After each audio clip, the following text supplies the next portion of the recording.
यस्य बोधोदय तावत् स्वप्नवत् भवति भ्रमा तस्मै सुखेक रूपाय नमः शांताय तेजसे।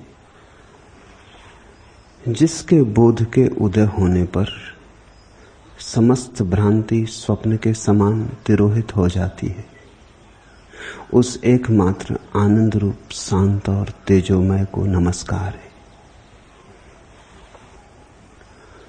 परमात्मा को, सत्य को, अस्तित्व को हम तीन रूपों में देख सकते हैं। एक तू के रूप में, जैसा भक्त देखता है, स्वयं को मिटाता, मैं को गिराता और परमात्मा को पुकारता। जैसे प्रेमी अपनी प्रेयसी को देखता है, जैसे मां अपने बेटे को देखती, खुद को भूल जाता। परमात्मा तू की तरह प्रकट होता है। फिर एक रास्ता है ज्ञानी का, अहम ब्रह्मास्मि, परमात्मा मैं की भांति प्रकट होता है। और एक रास्ता है कहें न ज्ञानी का न भक्त का, अत्यंत संतुलन का। वो परमात्मा को वह के रूप में देखता, न मैं न तू, क्योंकि मैं और तू में तो द्वंद्व है। कहो तू कितना ही मैं को मिटाओ, तू कहने के लिए मैं तो बना रहेगा। तू में अर्थ ही ना होगा अगर मैं ना हो। कितना ही कहो मैं नहीं हूं, ये कहते ही तुम तो हो जाओगे, मैं बन जाएगा। अपने को पहुंच तो बिल्कुल कहो कि पैरों की धूल हूं, तब भी रहोगे। नहीं हूं ऐसी घोषणा में भी तुम्हारे होने की घोषणा ही होगी। जब तक तू है तब तक मैं से बचना संभव नहीं, क्योंकि मैं और तू एक ही सिक्के के दो पहलू हैं, अलग किए नहीं जा सकते। तू का अर्थ ही यही है कि जो मैं नहीं। तू की परिभाषा ही न हो सकेगी अगर मैं बिल्कुल गिर जाए। जलालुद्दीन रूमी की प्रसिद्ध कविता है, प्रेमी ने द्वार पर दस्तक दी प्रेयसी के, और पीछे से पूछा गया कौन आया है, कौन है? और प्रेमी ने कहा मैं हूं तेरा प्रेमी, और भीतर सन्नाटा छा गया। प्रेमी ने दोबारा दस्तक दी और कहा क्या मुझे पहचाना नहीं? मेरी आवाज, मेरे पदचाप पहचाने नहीं? मैं हूं तेरा प्रेमी। प्रेयसी ने कहा सब पहचान गई, लेकिन यह घर बहुत छोटा है, प्रेम का घर बड़ा छोटा है, इसमें दो ना समा सकेंगे, इसमें एक ही समा सकता है। कबीर ने कहा है ना, प्रेम गली अति सांकरी, ताम दो ना समा है। और जलालुद्दीन अपनी कविता में कहता है कि प्रेमी चला गया। ये सूफियों की बड़ी मूलभूत धारणा है, प्रेमी चला गया। उसने वर्षों मेहनत की, चांद आए गए, सूरज उगे डूबे, उसने सब फिक्र छोड़ दी, उसने अपने मैं को बिल्कुल मिटा डाला। फिर आया वर्षों के बाद, द्वार पर दस्तक दी, वही प्रश्न कौन है? इस बार उसने कहा तू ही है और कोई नहीं। और रूमी कहता है द्वार खुल गए। अगर मुझसे पूछो तो मैं कहूंगा द्वार भी खुलने नहीं चाहिए। अगर उपनिषदों से पूछो तो उपनिषद भी कहेंगे द्वार भी खुलने नहीं चाहिए, जरा जल्दी खुल गए। ये कविता थोड़ी और आगे जानी चाहिए, क्योंकि जब प्रेमी ने कहा तू ही है, तब कितना ही अप्रगट सही, लेकिन मैं तो हो गया। नहीं तो तू कौन कहेगा? सन्नाटा नहीं है अभी तू की आवाज उठती तो तू की आवाज बिना मैं के तो उठ सकती नहीं।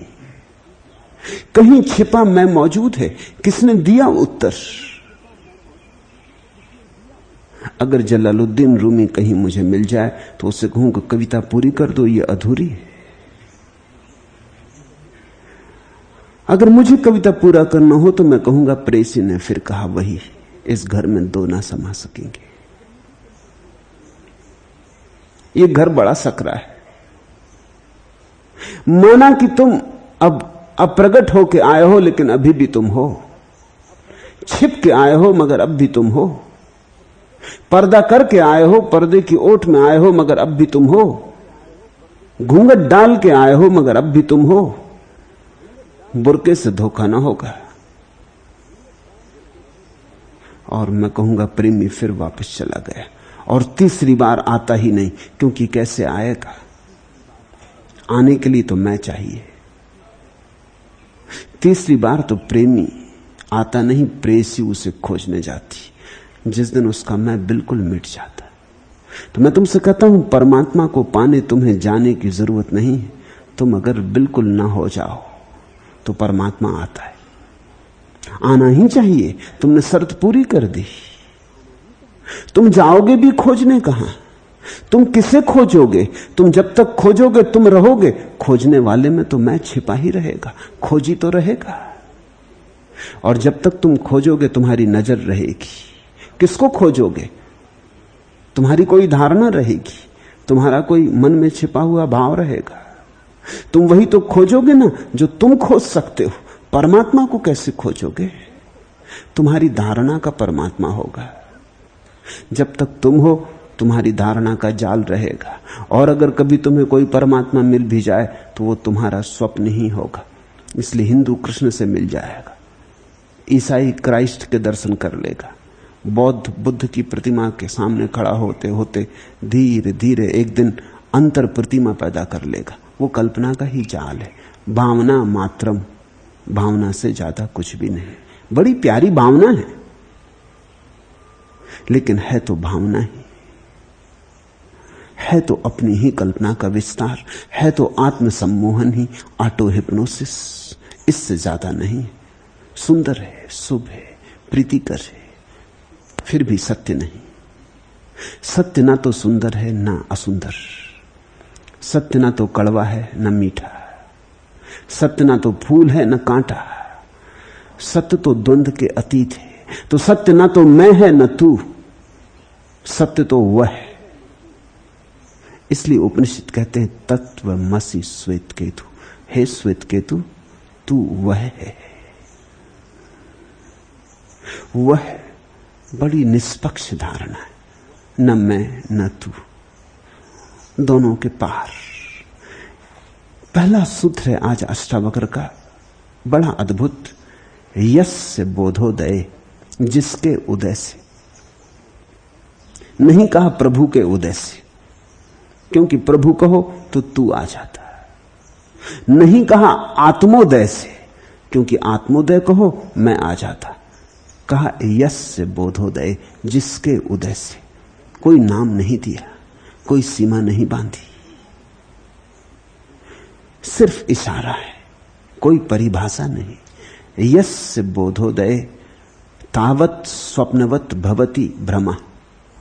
उसके उदय से, जैसे सुबह सूरज निकलता है और ओशकण जो अभी अभी क्षण भर पहले तक मोतियों के जैसे झलकते थे घास की पत्तियों पर, तिरोहित होने लगते, ऐसे ही उसके उदय से, उस महासूर्य के तुम्हारे चैतन्य में प्रवेश करने से, वो जो तुम्हारे अब तक के मनोभाव थे, कल्पना के जाल थे, आकांक्षाएं थी, वासनाएं थी, तृष्णा थी, मोह था, क्रोध था, लोभ था, वे सब मोती जिन्हें तुमने संजो के रखा था ओस की बूंदों की तरह तिरोहित होने लगते। सब भ्रम विसर्जित हो जाते उसके उदय मात्र से, उसकी मौजूदगी से। अब इसमें फर्क समझना। साधारणता आदमी सोचता है कि मैं मोह को मिटाऊं, क्रोध को मिटाऊं, लोभ को मिटाऊं, ये सारी बीमारियां मिटा डालूं, तब प्रभु का दर्शन होगा। यहां बात उल्टी। प्रभु के दर्शन से ये सब मिटते। सूरज के उदय होते ही सारे ओसकण तिरोहित हो जाते और देखा अंधेरा कैसा भागता है। और तुम अगर ओसकणों को एक एक मिटाने लगोगे तो क्या मिटा पाओगे? और अगर तुम अंधेरे को काटने लगोगे तो क्या काट पाओगे? उदय होते ही सूर्य के अंधेरा नहीं रह जाता, ओसकण तिरोहित होने लगते, विदा होने लगते, उनकी घड़ी गई, उनकी मृत्यु का क्षण आ गया। लेकिन अगर तुम उस कणों को मिटाने लगो तो कभी इस पृथ्वी से तुम उस कण ना मिटा पाओगे। और अगर तुम अंधेरे को जलाने लगो, तलवारों से काटने लगो, धक्के दे के हटाने लगो, तुम ही मिट जाओगे, अंधेरा ना मिटेगा। इस सूत्र में यह बात भी छिपी कि असली सवाल तुम्हारे लोभ क्रोध मोह के मिटाने का नहीं, असली सवाल उसके उदय का है। इसलिए मेरे पास लोग आते हैं, वो कहते हैं कि आप सिर्फ ध्यान के लिए कहते, आप अपने शिष्यों को ये नहीं कहते कि काम वासना छोड़ो, क्रोध छोड़ो, मोह छोड़ो, लोभ छोड़ो। आप उनको संसार से भी अलग नहीं करते, घर गृहस्थी से भी अलग नहीं करते, इस सब प्रपंच में पड़े रहने देते हो। मैं कहता हूं यश से बोधोदय, उसके उदय से। उसके उदय के लिए हम एक ही उपाय कर सकते हैं, वह है कि शांत चित्त, शून्य चित्त, विचार शून्य हो जाए। अगर तुम विचार शून्य होने लगे तो उसके उदय के लिए तुमने जगह खाली कर दी। बस इतना ही तुम कर सकते हो, इससे अन्यथा आदमी के बस में नहीं। परमात्मा को पाना आदमी के बस में नहीं। आदमी सिर्फ अपनी प्यास की अभिव्यक्ति कर सकता है, पुकार दे सकता है, लेकिन खींच लेना आदमी के बस में नहीं। और जो परमात्मा आदमी के खींचने से आ जाए वो परमात्मा नहीं, वो तुमसे भी क्षुद्र हो गया। जो तुम्हारी बाल्टी में भर के चला आया, जो तुम्हारी मुट्ठी में आ गया, वो तुमसे भी गया बीता हो गया। जो तुम्हारी तिजोरी में बंद हो गया, जिसकी चाबी तुम्हारे हाथ में हो गई, नहीं, परमात्मा को तुम कभी खींच नहीं सकते। तुम सिर्फ पुकार सकते हो, तुम रो सकते हो, तुम गीत गा सकते हो, तुम नाच सकते हो, तुम सिर्फ जगह खाली कर सकते हो। तुम कह सकते हो घर तैयार है, अब तू आ जा। तुम दरवाजा खोल सकते हो। तुम सूरज की किरणों को भीतर थोड़ी खींच के ला सकते हो। दरवाजा खोल के बैठ जाओ, जब आना होगा आ जाएगा। जब घड़ी पकेगी, मौसम पूरा होगा, समय आएगा, आ जाएगा। वस्तुतः जो खोजी है वो कुछ भी नहीं करता, वो सिर्फ अपने को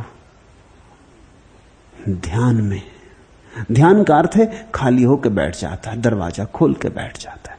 ध्यान का अर्थ है तुम आओगे तो मुझे भरा ना पाओगे। तुमने अगर द्वार पे दस्तक दी तो मैं सुन लूंगा, मैं अपने विचारों में उलझा ना रहूंगा। नहीं तो बहुत बार होता है द्वार पर वो दस्तक देता, शायद रोज ही देता ही होगा, क्योंकि तुम ही तो उसे नहीं खोज रहे, वह भी तुम्हें खोज रहा है। ये खेल एक तरफा नहीं है, ये आग एक तरफा लगी नहीं है, ये दोनों तरफ लगी है, तो ही तो मजा है। तुम ही अगर प्रेयसी को खोज रहे हो, प्रेयसी तुम में उत्सुकी नहीं है, तो ये प्रेम का फूल कभी खिलेगा नहीं। जब प्रेमी और प्रेयसी दोनों खोजते हैं तभी प्रेम का फूल खिलता है। जब दोनों पागल हैं तभी प्रेम का फूल खिलता है। परमात्मा भी तुम्हें खोज रहा है, आता भी है। रविन्द्रनाथ का एक गीत है कि एक रात एक महामंदिर में मंदिर के बड़े पुजारी ने स्वप्न देखा कि प्रभु ने कहा है कि कल मैं आता हूं। पुजारी को भरोसा ना आया। पुजारी तो जगत में सबसे ज्यादा नास्तिक होते हैं, क्योंकि धंधे के भीतरी राज उनको मालूम होते हैं, वो आस्तिक हो नहीं सकते। आस्तिकता तो उनके लिए शोषण का उपाय है। तुम कभी किसी वैज्ञानिक को तो आस्तिक पा सकते हो, शायद कभी किसी कवि में तुम्हें झलक मिल जाए आस्तिकता की। कभी कभी ऐसा भी हो सकता है कि कोई दार्शनिक भी अपने ऊहापोह से उठ के एक दफा आंख खोले और आकाश की तरफ देखे, लेकिन पुरोहित नहीं, क्योंकि पुरोहित को तो पता ही सब जाल है, वो तो जाल के भीतर बैठा है। ऐसा ही समझो कि मदारी सबको धोखा दे देता, अपने को थोड़ी धोखा दे सकता है। वो तो जानता है कि कहां छिपा रखी है चीज और कैसे निकलती है। वो तो जानता है कि पत्थर की मूर्ति बाजार से खरीद लाए। वो तो जानता है कि रात चूहे भी चढ़ जाते हैं इस मूर्ति के ऊपर, वो मूर्ति कुछ नहीं कर पाती। और भोग वगैरह कितना ही लगाओ, ये मूर्ति कुछ लेती नहीं, खुद ही ले जाता है सब भोग। पैसे इस पे चढ़ते हैं, पहुंचते उसकी जेब में। वो सब जानता है कि खेल क्या है। उस बड़े पुजारी को सपना तो आया, लेकिन भरोसा ना आया। शायद परमात्मा ने सपने में दस्तक दी। लेकिन डरा भी, भयभीत भी हुआ कि कहीं ऐसा ना हो कि आ ही जाए। कभी आया न था, मंदिर हजारों वर्ष पुराना था, बड़ी प्रतिष्ठा का था, 100 तो पुजारी थे मंदिर में। तो थोड़ा बेचैन भी हुआ। बेचैनी 2 तरह की थी। किसी को कहे, पुजारियों को कहे तो वो हंसेंगे, क्योंकि वो भी जानते हैं कि कभी आया कि कभी गया, सब बकवास है। लेकिन अगर ना कहे और कहीं आ जाए तो फिर मैं ही फंसूंगा मुसीबत में। इसलिए दोपहर होते होते उसने बात खोल दी। उसने सब पुजारियों को इकट्ठा किया, कहा कि मुझे भरोसा तो नहीं आता, भरोसे की बात भी नहीं है, सपना ही है, लेकिन तुम्हें कह दूं कि रात मैंने सपना देखा कि वो कहता है कि मैं आ रहा हूं, कल तैयारी कर रखना। पुजारी पहले तो हंसे, उन्होंने कहा पागल हो गए हैं आप, बुढ़ापे में दिमाग खराब हुआ। जिंदगी हो गई पूजा करते, हमारे बाप दादे भी करते रहे, उनके बाप दादे भी यही करते थे। सदियों पुराना ये मंदिर है, कभी परमात्मा आया नहीं, और आज अचानक बिना किसी कारण के, अकारण। लेकिन फिर वो भी चिंतित हुए। तो बड़े पुजारी ने कहा तुम सोच लो, फिर जिम्मेवारी तुम्हारी रही, अगर आ जाए तो मुझे जिम्मेवार मत ठहराना। तब वो भी डरे। उन्होंने कहा हर्ज भी क्या है, हम तैयारी कर लें, ना आया तो चलेगा, मंदिर साफ सुथरा हो जाएगा, और भोग जो हम बनाएंगे जैसा रोज हम बनाते हैं आज भी बना लें, लगाएंगे तो हम ही, आने वाला तो कोई है नहीं, तो ठीक है चलो एक उत्सव हो जाएगा। उन्होंने सारा मंदिर घिसा, सारा मंदिर साफ किया, धूप दीप जलाए, इत्र छिड़का, फूल सजाए, जानते हुए कि कोई आ नहीं रहा, अच्छा पागलपन कर रहे हैं, जानते हुए ये सब मजाक हुई जा रही है एक सपने के पीछे। सांझ हो गई, उसके आने का कोई पता नहीं, रात होने लगी, फिर तो वो कहने लगे हम भी बिल्कुल पागल हैं, सपने के पीछे दिन भर मेहनत करते करते थक गए, अब भोग लगा लें और सो जाएं। तो उन्होंने खूब भोजन कर लिया, दिन भर के थके मांदे खूब भोजन कर लिया, स्वादिष्ट और गरिष्ठ भोजन बनाया था। फिर पड़ गए गहरी नींद में। रात परमात्मा आया, उसका रथ, गड़गड़ाहट की आवाज। एक पुजारी ने नींद में सुना कि गड़गड़ाहट की आवाज जैसे रथ के पहिए हो। उसने कहा सुनो, लगता है कि कोई आया, रथ की गड़गड़ाहट है। लेकिन दूसरे पुजारियों ने कहा बंद करो ये बकवास, एक के सपने के पीछे दिन भर परेशान हुए, अब तुम्हें सपना आ रहा है। कोई गड़गड़ाहट नहीं, आकाश में बादल गरजते। फिर वे सो गए। फिर द्वार पर रथ आके रुका, वह उतरा, सीढ़ियां चढ़ा, उसने दरवाजे पे दस्तक दी। फिर किसी पुजारी को स्वप्न में ऐसा लगा कि कोई दस्तक दे रहा है। उसने फिर कहा कि सुनो भाई, लगता है कि कोई दस्तक दे रहा है। तब तो फिर बड़ा पुजारी भी चिल्लाया कि हर चीज की सीमा होती, यद्यपि मैंने ही ये नासमझी शुरू की, लेकिन अब सोने भी दो। कोई कहता है रथ गड़गड़ा रहा है, कोई कहता है कि द्वार पे दस्तक दी, कुछ नहीं, हवा का झोंका है, सो जाओ चुपचाप। सुबह जब वे उठे, द्वार पर जब वे गए, रथ आया था, रथ के चिन्ह थे, कोई सीढ़ियां चढ़ा था, किसी के पैरों के चिन्ह थे, किसी ने द्वार पे दस्तक दी थी, किसी के हाथ की छाप थी। तब वे बहुत रोने लगे। रविन्द्रनाथ की कविता का शीर्षक है अवसर चूक गया। शायद प्रभु आता भी है। ये कविता कविता नहीं, गहरी सूझ है इसमें, लेकिन तुम कुछ व्याख्या कर लेते हो, तुम्हारा मन कुछ व्याख्या कर लेता है, तुम्हारा मन तुम्हें कुछ उत्तर दे देता है। तुम इतने भरे हो, तुम्हारे भीतर इतने विचारों का जाल है कि उस जाल को पार करके कोई सत्य तुम तक पहुंच नहीं पाता। इसलिए मैं कहता हूं ध्यान का कुछ और अर्थ नहीं, ध्यान का इतना ही अर्थ है, तुम जरा विचार को शिथिल करो, तुम अपनी व्याख्याएं जरा छोड़ो, तुम अपनी धारणाओं को बहुत मूल्य मत दो, तुम जरा द्वार खोलो, कपाट खोलो मंदिर के, तुम मंदिर के द्वार पर बैठो, राह देखो, प्रतीक्षा करो। इतना ही काफी है कि तुम खाली आंख देखो, ताकि वो आए तो तुम पहचान लो, तुम्हारा मन कोई व्याख्या करके तुम्हें च्युत न कर दे। यस्य बोधोदय तावत स्वप्नवत भवति भ्रमा, उसके अनुभव के आते ही, तुम्हारे चैतन्य के क्षितिज पर उसकी किरणों का फूटते ही, तुमने अब तक जो जीवन जाना था सब भ्रम हो जाता। सब स्वप्न हो जाता। तुम सुनते हो तथाकथित पंडित साधु संत लोगों को समझाते रहते जगत माया है। जगत इतने सस्ते में माया नहीं है, महंगा सौदा है, ऐसे माया नहीं होता। जब तक ईश्वर सच ना हो जाए तब तक भूल के जगत को माया मत कहना, अन्यथा तुम एक झूठ दोहरा रहे हो, वो तुम्हारा अनुभव नहीं है। माया कोई दार्शनिक सिद्धांत नहीं है, एक अनुभूति, एक प्रत्यक्ष साक्षात्कार है। ये तो ऐसा ही कि अंधेरे में तो बैठे हो, प्रकाश से तो कभी आंखों का मिलन ना हुआ, प्रकाश से तो कभी भांवर ना पड़ी, और अंधेरे में बैठे बैठे कहते हो अंधेरा सब असत्य है। और उसी अंधेरे के कारण लड़खड़ाते हो, बार बार गिर जाते हो, हाथ पैर तोड़ लेते हो, हड्डी पसलियां टूट जाती हैं, गड्ढों में पड़ जाते हो, नालियों में गिर जाते हो, और कहे चले जाते हो कि अंधेरा नहीं है। तुम्हारी हालत देख के पता चलता है कि सिर्फ अंधेरा है और कुछ भी नहीं, और तुम्हारे वचन सुन के लगता है कि अंधेरा कुछ भी नहीं, सब भ्रमजाल है, असली में तो प्रकाश है। लेकिन वो प्रकाश कहां है? और अगर प्रकाश हो तो तुम गड्ढों में ना गिरो, दीवालों से न टकराओ, तुम्हारे जीवन में राह हो, तुम्हारे जीवन में शांति हो, चैन हो, आनंद हो। जब कोई आदमी तुमसे कहे जगत माया है तो जरा गौर से देखना, क्या उसकी आदमी की आंखों में प्रभु का प्रकाश है?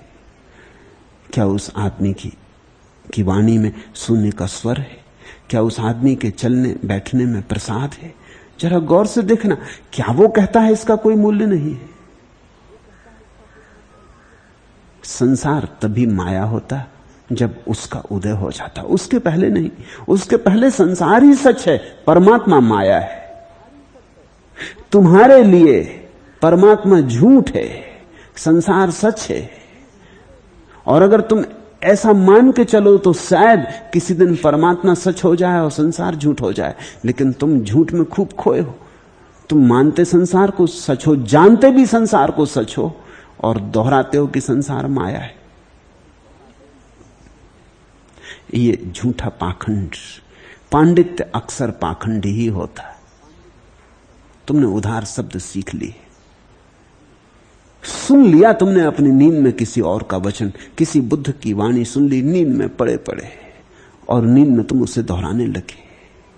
उसका कोई संस्पर्श नहीं हुआ, तुम्हारे जीवन में वो छुई नहीं, तुम्हारे प्राण उससे बदले नहीं।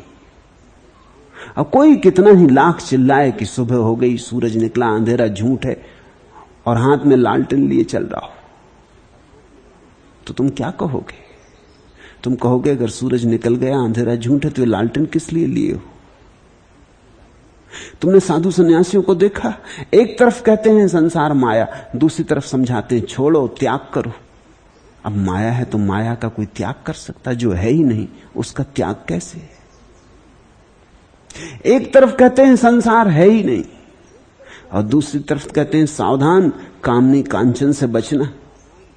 जरा इनकी वाणी तो सुनो, लालटेन लटकाए हुए हैं हाथ में, और कहते हैं लालटेन संभाल कर रखना, और तेल लालटेन में डालते रहना, हालांकि सूरज निकला हुआ और अंधेरा झूठ है। इनका पागलपन तो देखो।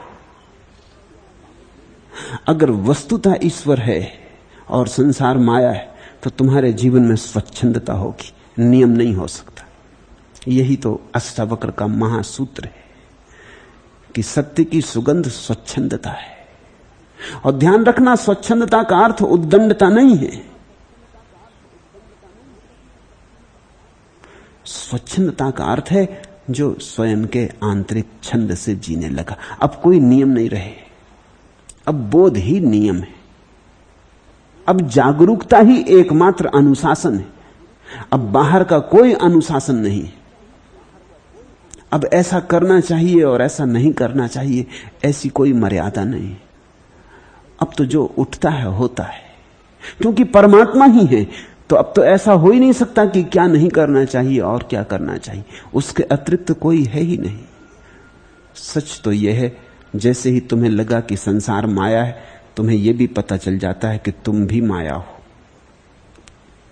तो अब कौन नियम पाले, कौन मर्यादा संभाले? अब तो वही है, वही अमर्याद, वही स्वच्छंद, उसका ही रास है।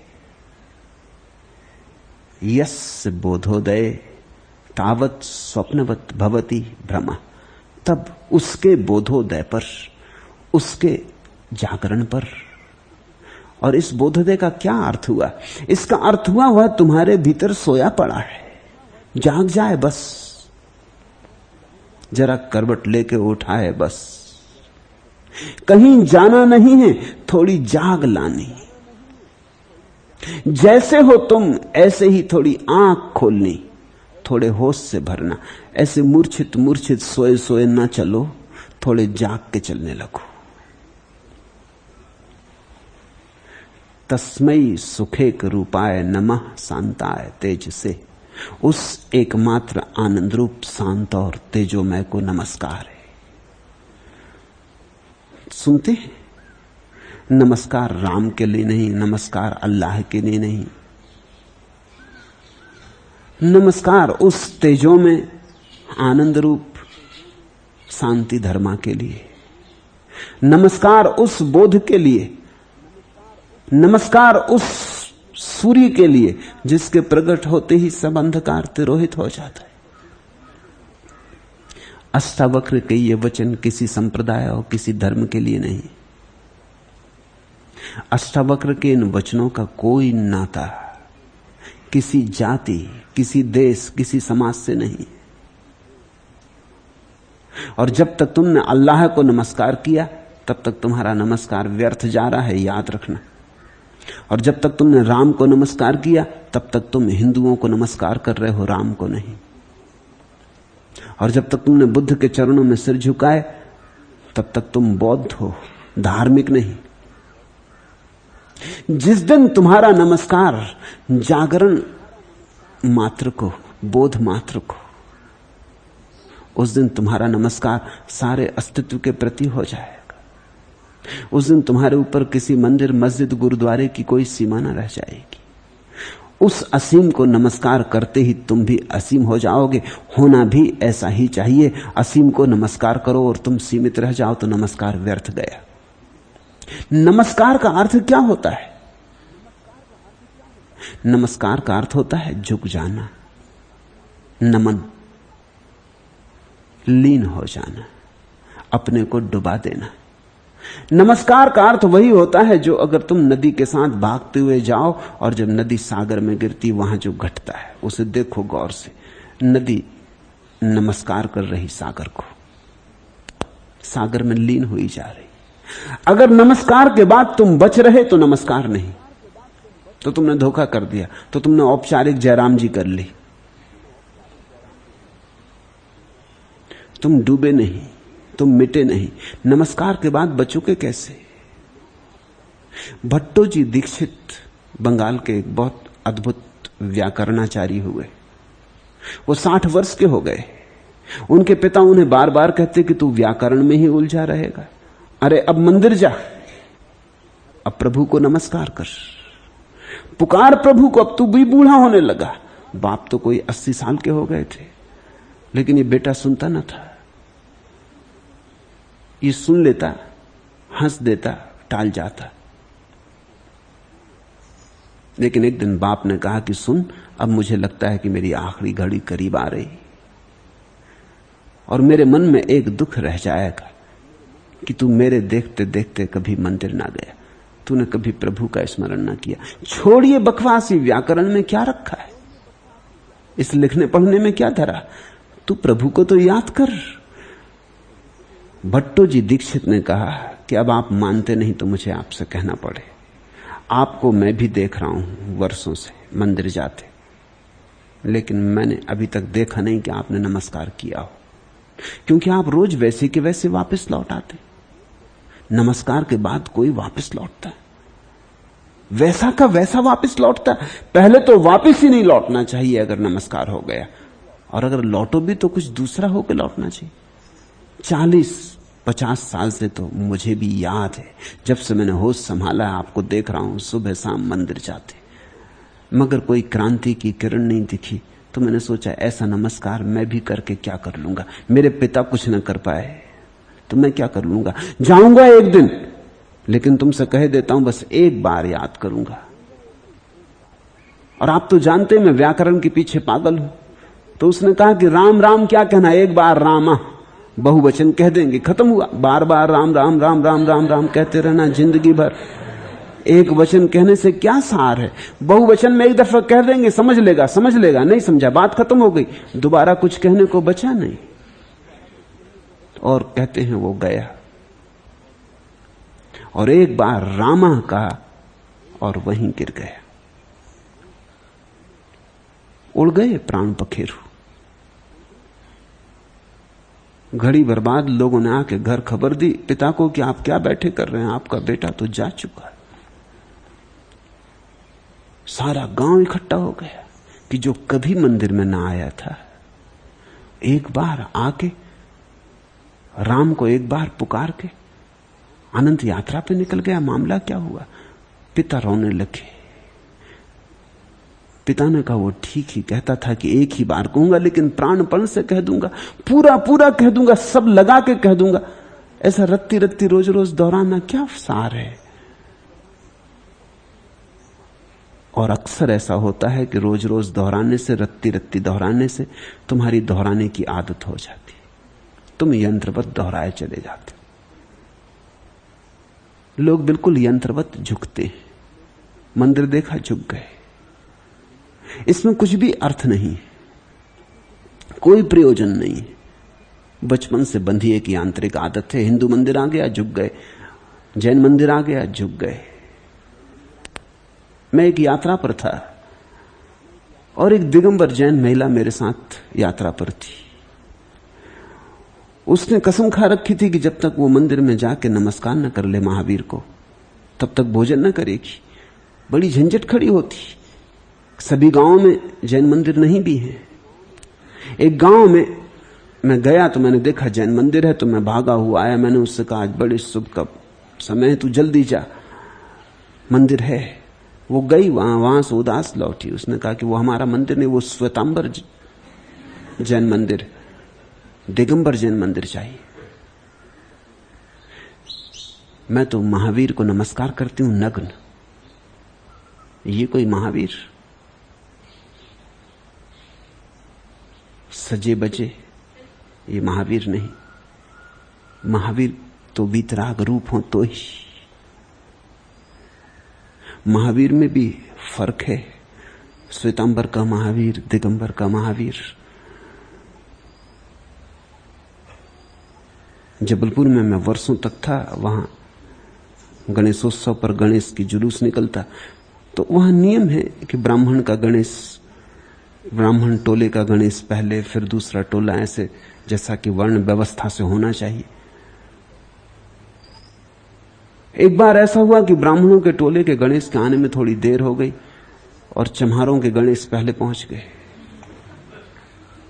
तो ब्राह्मणों ने तो बर्दाश्त नहीं किया, उन्होंने तो जुलूस रुकवा दिया। उन्होंने कहा हटाओ चम्हारों के गणेश को, चम्हारों के गणेश, हद हो गई। आगे चले जा रहे हैं चम्हारों के गणेश, जैसे गणेश भी चम्हार हो गए।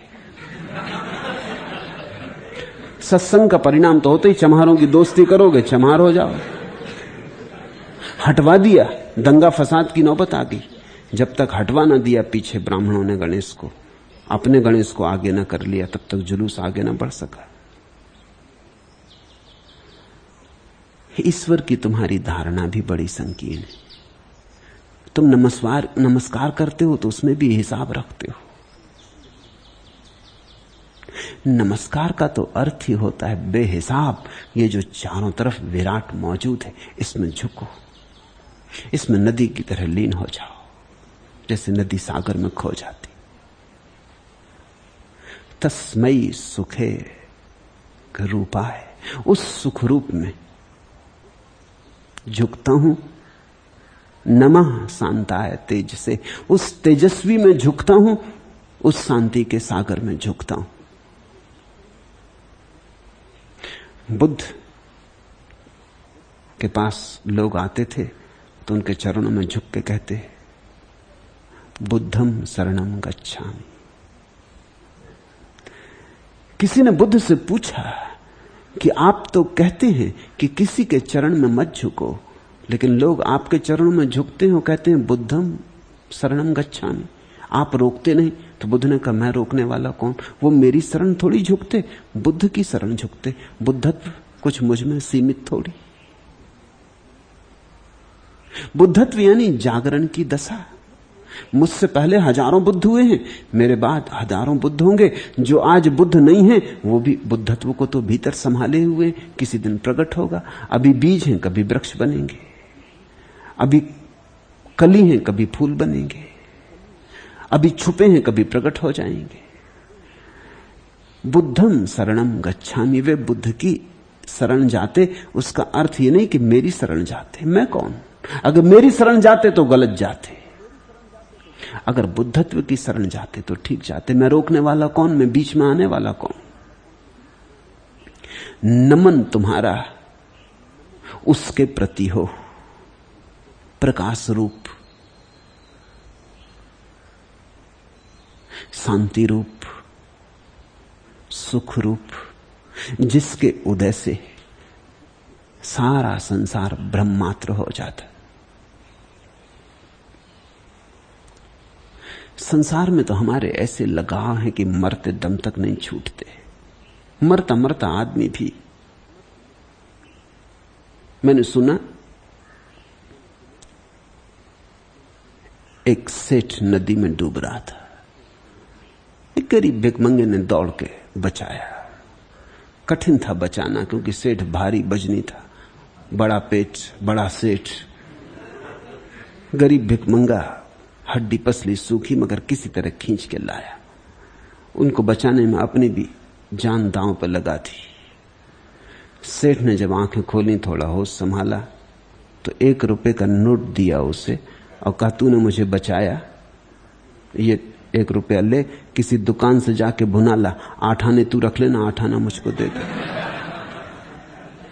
उस भिखमंगे ने कहा सेठ यहां तो कोई आसपास दुकान दिखाई नहीं पड़ती, और अब 8 आने के पीछे क्या पंचायत करनी, आप संभाल कर रखो, जब दोबारा डूबो तब पूरा नोट ही दे देना।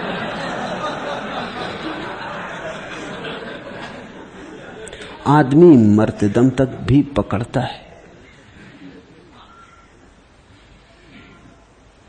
छोड़ता नहीं। स्वाभाविक है एक अर्थ में, क्योंकि जिसमें हम मूल्य मानते हैं उसको पकड़ते हैं। हमारा सारा मूल्य धन में, पद में, प्रतिष्ठा में। चूंकि हमने मूल्य सब वहां रख दिया, हमारा परमात्मा धन में, तो हम धन को पकड़ते। हमारा परमात्मा पद में है तो हम पद को पकड़ते। जहां तुमने परमात्मा को मान लिया उसी को तुम पकड़ते हो। तुमने संसार में परमात्मा को मान लिया, परमात्मा यानी सुख। तुमने ये परिभाषा तो बहुत सुनी कि लोग कहते हैं ब्रह्म जो है, परमात्मा जो है, सच्चिदानंद रूप, आनंद रूप। लेकिन तुम उल्टी तरफ से भी सोचो, जहां तुम आनंद मान लेते हो वहीं तुम्हें परमात्मा के दर्शन होने लगते हैं। धन में मान लिया तो धन में होने लगे, फिर तुम धन के दीवाने हो जाते हो, फिर तुम धन की पूजा करते। देखते ना, दिवाली आती लोग धन की पूजा करते। धन का उपयोग तक भी ठीक था, कम से कम पूजा तो मत करो। वो कहते हैं लक्ष्मी पूजा कर रहे हैं। धन की पूजा, इसका अर्थ क्या हुआ? इसका अर्थ हुआ कि धन परमात्मा हो गया। अब तो धन की पूजा भी हो रही, धन का उपयोग करते। धन साधन था, उपयोगी था। मैं ये नहीं कहता कि धन उपयोगी नहीं, धन बड़ा उपयोगी है, विनिमय का माध्यम है, 1000 सुविधाएं उससे आती। लेकिन पूजा तो तुमने फिर धन में परमात्मा को देखना शुरू कर दिया। फिर तो रुपया जो है, रुपया न रहा, प्रभु की प्रतिमा हो गई। अब तुम इसकी पूजा कर रहे, इसको नमन कर रहे।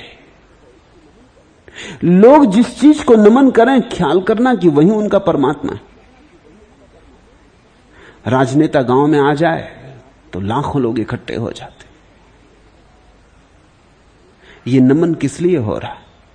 पद में पूजा है, पद में परमात्मा दिखाई पड़ता है, जिसके पास ताकत है।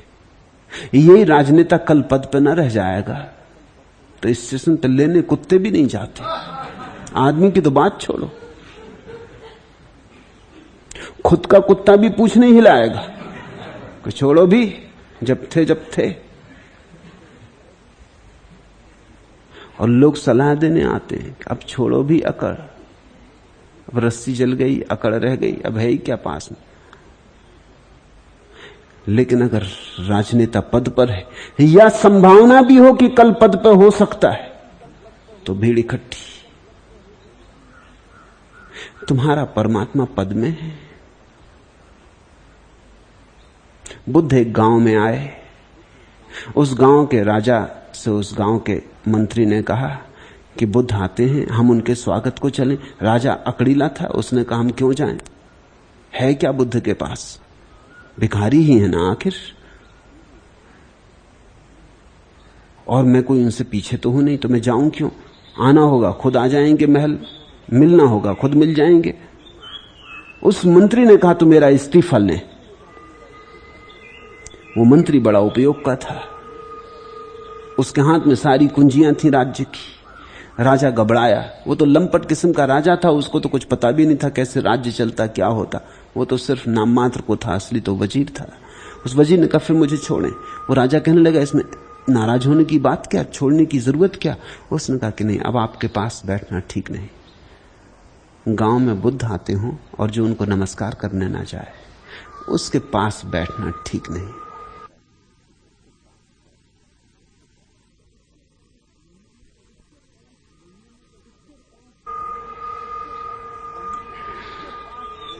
इसके पास रहने में तो खतरा है, ये तो बीमारी लगने का डर है। मैं अब आपके पास रुक नहीं सकता, अब आप चाहे चलो भी तो भी नहीं रुक सकता। याद रखना कि बुद्ध के पास ये राज्य था और उन्होंने छोड़ दिया, तुम्हारी अभी भी छोड़ने की हिम्मत नहीं पड़ी, वो तुमसे आगे।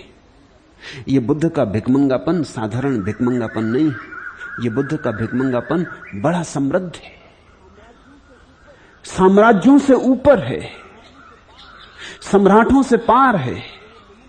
और अगर तुम यहां नमन करने को नहीं जाते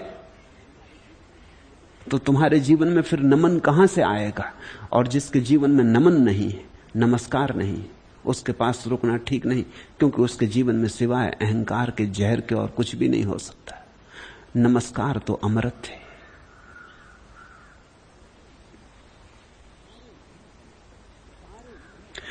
सारे धन कमाकर मनुष्य अतिशय भोगों को पाता है, लेकिन सबके त्याग के बिना सुखी नहीं होता। अर्ज इत्वा अखिलान अर्थान भोगान आपनोति पुष्कलान नहीं सर्व परित्याग मंत्रेण सुखी भवेत। दूसरा सूत्र, सारे धन कमाकर, ख्याल रखना सारे धन, सारे धन का अर्थ हुआ जिस चीज में भी तुम्हें लगता है सुख मिलेगा, वो कोई भी हो चीज, वही धन हो गई। जिसको भी तुम सुख का माध्यम समझते हो वही धन। तो कोई आदमी रुपए इकट्ठा करता है, कोई आदमी डाक टिकटें इकट्ठी करता है। जो रुपए इकट्ठा करता है वो कहता है क्या मूर्खता कर रहे हो, डाक टिकटें इकट्ठी कर रहे हो, होश संभालो, क्या करोगे इनका। लेकिन उसे उसमें सुख है तो उसके लिए धन हो गया। धन का अर्थ यही होता है जिसमें तुम्हें सुख है। कोई आदमी कुछ इकट्ठा करता है, कोई आदमी कुछ, कोई आदमी ज्ञान इकट्ठा करता है, वो उसके लिए धन हो गया। और कोई आदमी बिल्कुल व्यर्थ की चीजें इकट्ठी करता हो सकता है, तुम्हें व्यर्थ की लगती, अगर उसे उनमें सुख की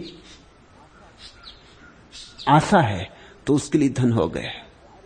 सूत्र कहता है सारे धन कमाकर, अर्ज इत्वा अखिलान अर्थान, सारे धन इकट्ठे कर लिए, भोगान आपनोति पुष्कलान, और अतिशय भोगों को भी पाता है, लेकिन सबके त्याग के बिना सुखी नहीं होता। अष्टावक्र भोग और सुख में फर्क कर रहे हैं।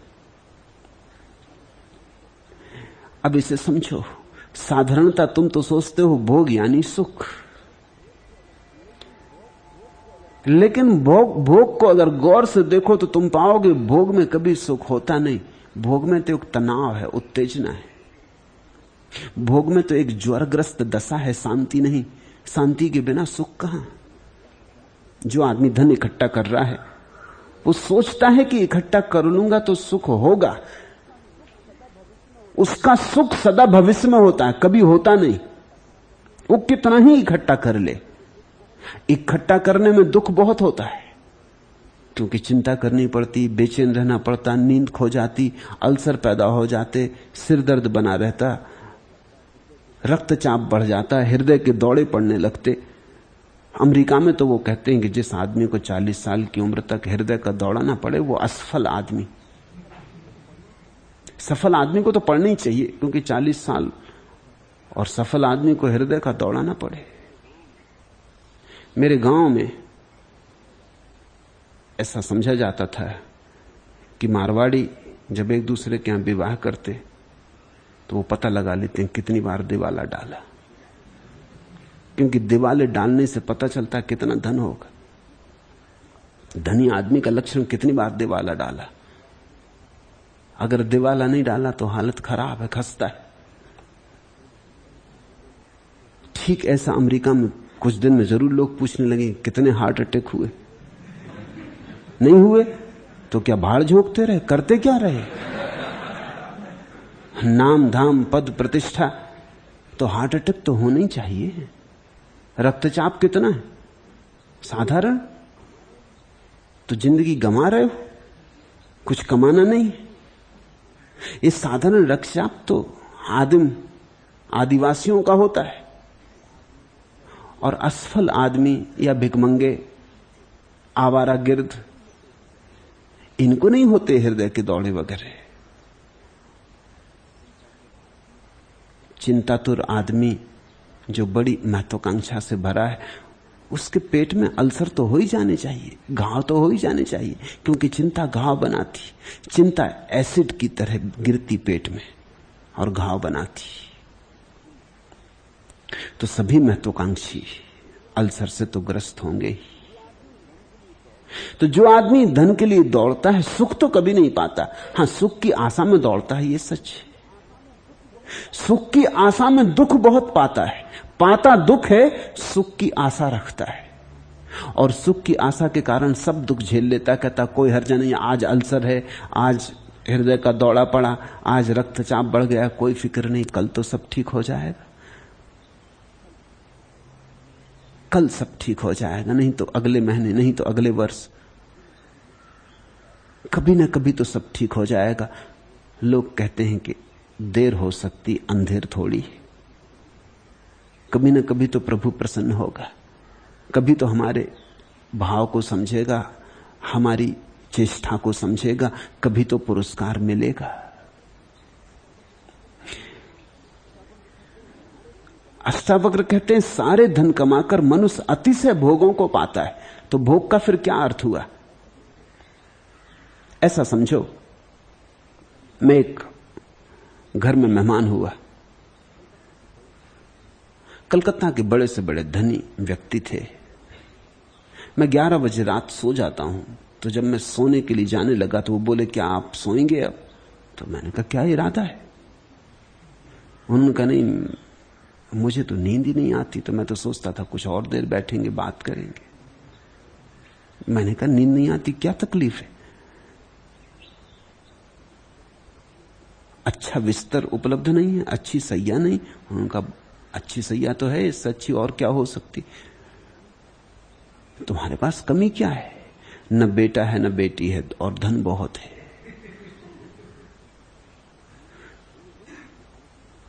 तुमने देखा कि अक्सर धनियों को बेटे बेटी भी गोद लेने पड़ते हैं। जीवन ऊर्जा इस तरह विकृत हो जाती, जीवन ऊर्जा इस तरह नष्ट हो जाती। धन इकट्ठे करने में लग गई तो अब बेटा पैदा करना मुश्किल हो जाता। खूब धन कमा लिया है, अब नींद में अड़चन क्या, सो क्यों नहीं जाते? और उन्होंने धन अपने ही हाथ से कमाया, बपोती से नहीं मिला है।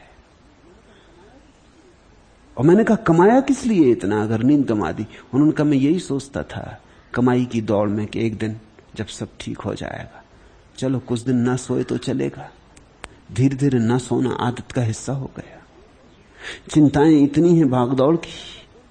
अब हालांकि चिंता का कोई कारण नहीं है, लेकिन अब पुरानी आदत पड़ गई। अब घाव में हाथ डाल के आदमी पुराने घाव को ही उघाड़ता रहता। कुछ न बचे चिंता का तो भी मस्तिष्क चलता रहता, मशीन चलती रहती। अब वो चुप नहीं होता मस्तिष्क। 50 साल तक निरंतर जिस तरह दौड़ाया वैसी दौड़ने की आदत हो गई। अब वो विक्षिप्त हो गया है। तो अच्छी सैया है लेकिन नींद खो गई। भोग का साधन उपलब्ध है लेकिन भोग की सुविधा ना रही। अच्छा भोजन उपलब्ध है लेकिन खाना पड़ता साग भाजी, इससे ज्यादा कुछ खा नहीं सकते। दाल का पानी पीते।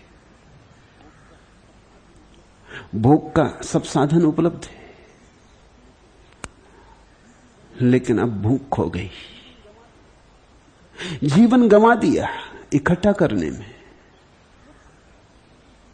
सुख तो तुम्हारी संवेदनशीलता पर निर्भर है। ऐसा समझो कि फूल इकट्ठे करने में तुम्हारी नाक कट गई। जब तक फूल इकट्ठे हो पाए तब तक नाक न बची। अब सुगंध लेने की क्षमता ना रही। महल बनाया था कि इसके भीतर शांति से विश्राम करेंगे। महल तो बन गया लेकिन महल बनाने में जो श्रम करना पड़ा, जो दौड़ धूप करनी पड़ी, वो आदत अब एकदम नहीं छूट सकती। अब मकान तो बन गया, अब भीतर बैठे लेकिन विश्राम नहीं कर सकते। विश्राम करना कोई छोटी मोटी बात थोड़ी कि जब चाह कर लिया। उसका भी जीवन में एक तारतम्य होना चाहिए। हर कोई थोड़ी विश्राम कर सकता है। विश्राम के लिए एक गहरी कला होनी चाहिए कि तुम अपने को विराम दे सको। तुम अपने मन को जब चाहो तब कह सको बस ठहर, और मन ठहर जाए, तो विश्राम हो सकता है। मन को कभी ठहराया नहीं। ध्यान का कभी एक क्षण न जाना, प्रेम का कभी एक क्षण न जाना। प्रेम की फुर्सत कहां? जिसको धन की दौड़ लगी उसको प्रेम की फुर्सत नहीं। और धन का पागल प्रेम से बचता भी है, क्योंकि प्रेम में खतरा है। मैं एक घर में कुछ दिनों तक रहता था। वो जो सज्जन थे जिनका घर था, उनको मैं गौर से देखता, ना तो वो कभी अपनी पत्नी से बात करते दिखाई पड़ते, ना अपने बच्चों के साथ खेलते दिखाई पड़ते। वो एकदम तीर की तरह घर में आते, सीधा देखते जमीन की तरफ और तीर की तरह जाते। मैंने एक दिन उन्हें रोका। मैंने कहा मामला क्या है, बात क्या है? आप कभी पत्नी के पास बैठे दिखाई नहीं पड़ते कि गपशप करते हो। कभी आपके घर मेहमान दिखाई नहीं पड़ते आते हुए। कभी यह भी नहीं होता कि मैं आपको बच्चों के साथ बगीचे में देखूं। कभी आपको बगीचे में भी नहीं दिखता। बगीचा बहुत सुंदर है लेकिन आप कभी वहां दिखाई नहीं पड़ते। मामला क्या है? उन्होंने कहा कि मामला यह है, अगर बच्चे से जरा ही मीठा बोलो वो फौरन रुपए की मांग करता है। मीठे बोले नहीं कि फंसे, कि वो जेब में हाथ डाला। पत्नी से जरा ही मीठा बोलो कि समझो कोई हार खरीदना कि कोई गहना बाजार में आ गया है, कि नई साड़ी आ गई, तो धीरे धीरे मैंने ये देख लिया कि मुस्कुराहट तो बड़ी कीमती, महंगी पड़ती, तो मैं अपने को बिल्कुल दूर रखता हूं। मैं बातचीत में पढ़ते नहीं, क्योंकि बातचीत में पढ़ने का मतलब उलझाव है। अब ये आदमी धन कमा रहा है लेकिन प्रेम इसके जीवन से खो गया। जो अपने बेटे से बोल नहीं सकता पास बैठ के, घड़ी दो घड़ी बाप और बेटे के बीच चर्चा नहीं हो सकती दिल खोल के, क्योंकि डर है इसे कि बेटा जेब में हाथ डाल देगा। जो अपनी पत्नी के पास बैठ के बात नहीं करता, भयभीत है कि जब भी कुछ कहो महंगा पड़ जाता है। जो हमेशा सख्त और तना रहता है, ये इसकी सुरक्षा का उपाय है। धन तो इकट्ठा हो जाएगा लेकिन जिस जीवन से प्रेम खो गया वहां सुख कहां? तो हम करीब करीब साधन तो इकट्ठे कर लेते हैं, साध्य खो जाता है। और फिर जब सुख नहीं मिलता तो लोग बड़े हैरान होते हैं। वो कहते हैं सब तो है और सुख क्यों नहीं? सुख का कोई संबंध धन से नहीं है। सुख का संबंध जीवन की किन्हीं और गहराइयों से। तुम्हारी क्षमताएं प्रखर होनी चाहिए, तुम्हारा बोध गहरा होना चाहिए, जीने की कला आनी चाहिए। तब कभी रूखी रोटी में भी इतना स्वाद हो सकता है, नहीं तो मिष्ठान भी, बहुमूल्य से बहुमूल्य भोजन भी व्यर्थ है। कभी रूखी सूखी रोटी भी ऐसी तृप्ति दे सकती है, लेकिन तृप्ति की कला आनी चाहिए। वह बड़ी और बात, धन के इकट्ठे करने से उसका कोई संबंध नहीं। अक्सर तो मैं देखता हूं कि धनी अविकसित रह जाता है, उसकी जीवन की कलियां खिल नहीं पाती, पखुरियां खिल नहीं पाती। एक ही दिशा में दौड़ने के कारण वो करीब करीब और सब दिशाओं के प्रति अंधा हो जाता है। वो हर चीज में धन ही देखता है। मेरे पास लोग आते हैं, वो कहते हैं कि ध्यान तो करें, लेकिन ध्यान से फायदा क्या है? सुन रहे हैं उनका प्रश्न? वो सोचते हैं ध्यान से भी कुछ बैंक बैलेंस बढ़े, फायदा, लाभ, इससे होगा क्या?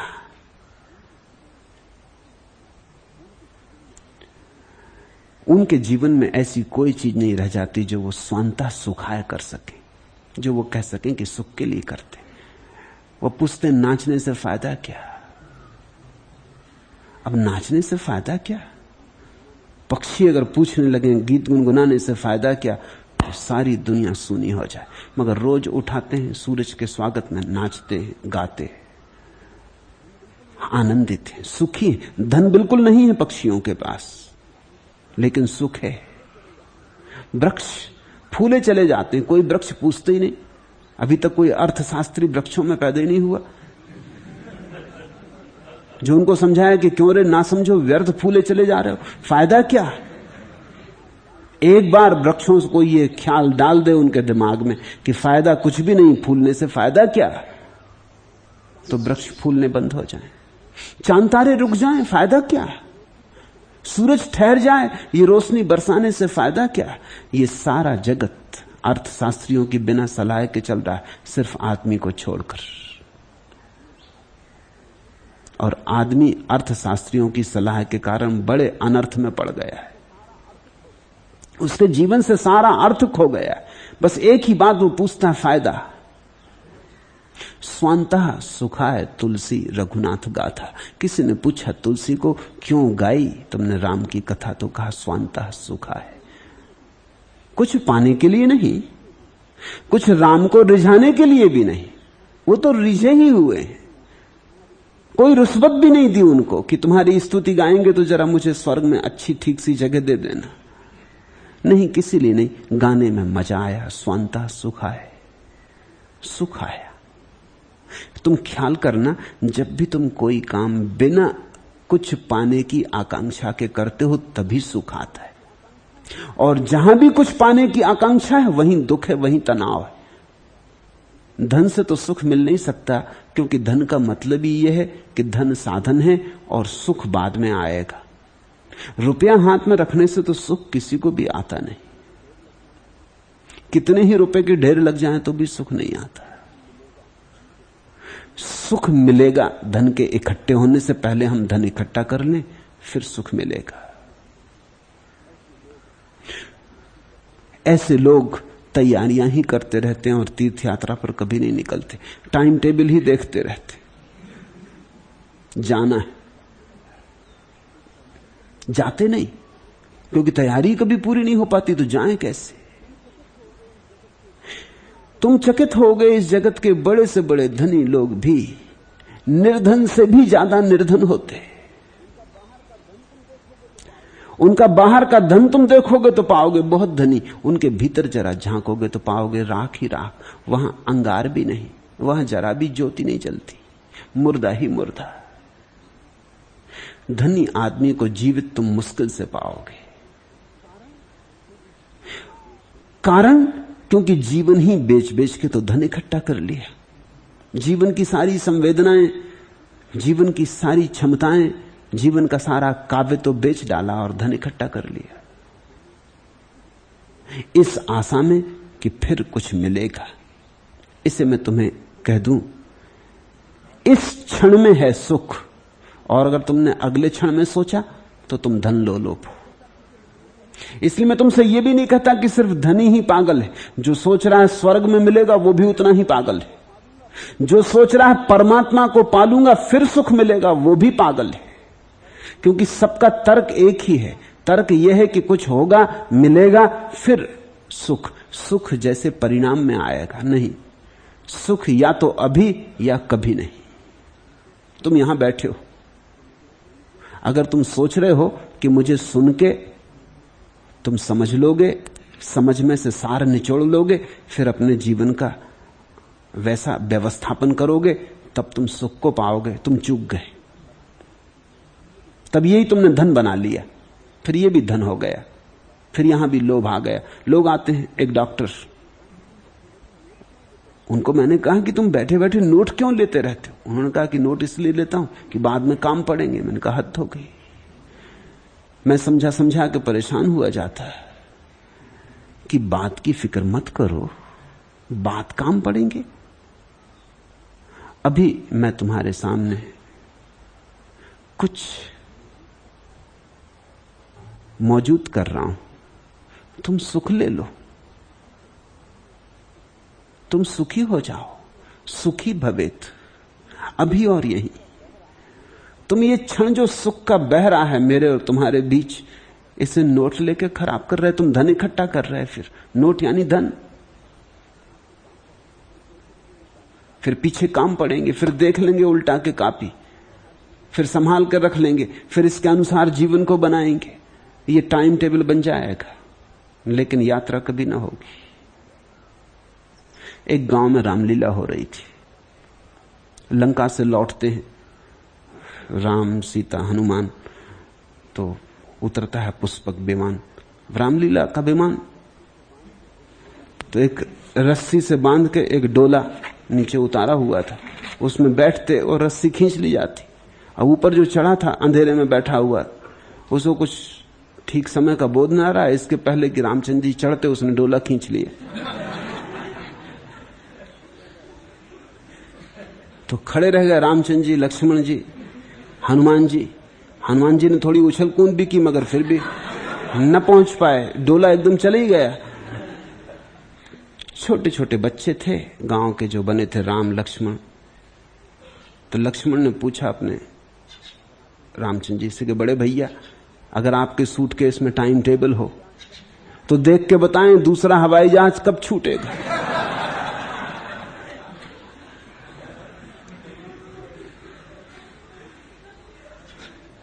कुछ लोग तो छिपाए हुए हैं टाइम टेबल सब जगह।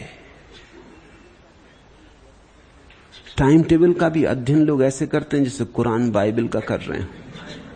मैं ट्रेन में बहुत दिनों तक सफर करता था तो मैं देखता था टाइम टेबल लिए बैठे उसका अध्ययन कर रहे हैं। मैं कभी कहता भी कि आप घंटों से टाइम टेबल का अध्ययन कर रहे हैं, इसमें अध्ययन करने जैसा है भी क्या? वो कहते तो बैठे बैठे क्या करें। तो टाइम टेबल का अध्ययन कर रहे हैं, योजना बना रहे होंगे मन में, कुछ ट्रेनों का इंतजाम बिठा रहे होंगे कुछ। तुम अपने जीवन को गौर से देखना, कहीं तुम्हारा जीवन समय सारणी का अध्ययन ही तो नहीं हो गया है। धन होगा, पद होगा, प्रतिष्ठा होगी, बड़ा मकान होगा, बड़ी कार होगी, तब तुम सुख से रहोगे, तो तुम कभी सुख से ना रहोगे। सुख से रहना हो तो अभी, अन्यथा कभी नहीं। सारे धन कमाकर मनुष्य अतिशय भोगों को पाता है, लेकिन सबके त्याग के बिना सुखी नहीं होता। और ध्यान रखना, अष्टावक्र के त्याग का यह अर्थ नहीं है कि तुम सब छोड़ के जंगल भाग जाओ, क्योंकि वो जो सब छोड़ के जंगल भागता है उसकी भी दृष्टि अभी भ्रांत है। वो सोच रहा है कि अब जंगल पहुंच के सुखी होऊंगा, फिर धन की यात्रा शुरू हो गई। अष्टावक्र का सूत्र यही है, तत्क्षण अभी यहीं जहां हो वहीं सुखी हो जाओ। तुम त्याग भी धन की ही भाषा में करते हो। एक आदमी त्याग करता है तो वो सोचता, भीतर गणित बिठाता है, इतना त्याग करेंगे तो कितना मोक्ष मिलेगा। वहां भी सौदा है,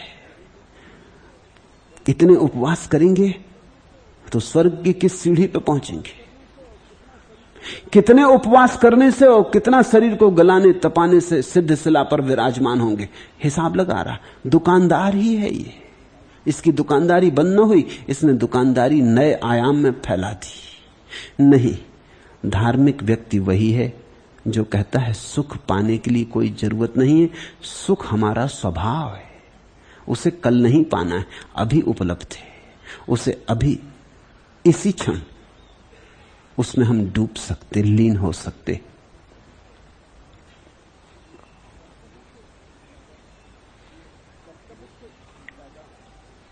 कर्तव्य से पैदा हुए दुख रूप सूर्य के ताप से जला है अंतर्मन जिसका, ऐसे पुरुष को शांत रूपी अमृतधारा की वर्षा के बिना सुख कहां। कर्तव्य दुख मार्तंड ज्वाला दग्धांत रात्मना, कुतः प्रसम पीयूष धारा सारामृते सुखम। कर्तव्य से पैदा हुए दुख रूपी सूर्य के ताप से जला है अंतर्मन जिसका। ख्याल करना, तुम जो भी धन इकट्ठा करते हो इसलिए इकट्ठा करते हो कि तुम सोचते हो कि तुम इकट्ठा कर सकते हो, तुम करता हो। जो है वो मिला है, उसे इकट्ठा करने की जरूरत ही नहीं। परमात्मा मिला है, उसे अर्जित नहीं करना, वह तुम्हारा स्वभाव है। सच्चिदानंद तुम हो, लेकिन आदमी सोचता अर्जित करना होगा, कमाई करनी होगी, सुख के लिए इंतजाम करना होगा, तो आदमी कर्ता बन जाता। वो कहता ऐसा करूंगा, इतना इतना कर लूंगा। फिर तुम कर्ता बने कि तुम जले। ये वचन सुनो, कर्तव्य से पैदा हुए दुख रूप सूर्य के ताप से जला है अंतर्मन जिसका। जो कर्ता के कारण ही दग्ध हुआ जा रहा है कि मुझे करना है। इतना विराट विश्व चल रहा है, तुम कभी आंख खोल के नहीं देखते, कोई कर्ता नहीं दिखाई पड़ता और सब हो रहा है। जीसस ने अपने शिष्यों को कहा, देखो खेत में लगे फूलों को, लिली के ये छोटे छोटे फूल ना तो श्रम करते, ना अर्जन करते, फिर भी कैसे सुंदर है, कैसे मनमोहक। सम्राट सोलोमन भी अपनी सारी साज सज्जा में इतना सुंदर न था।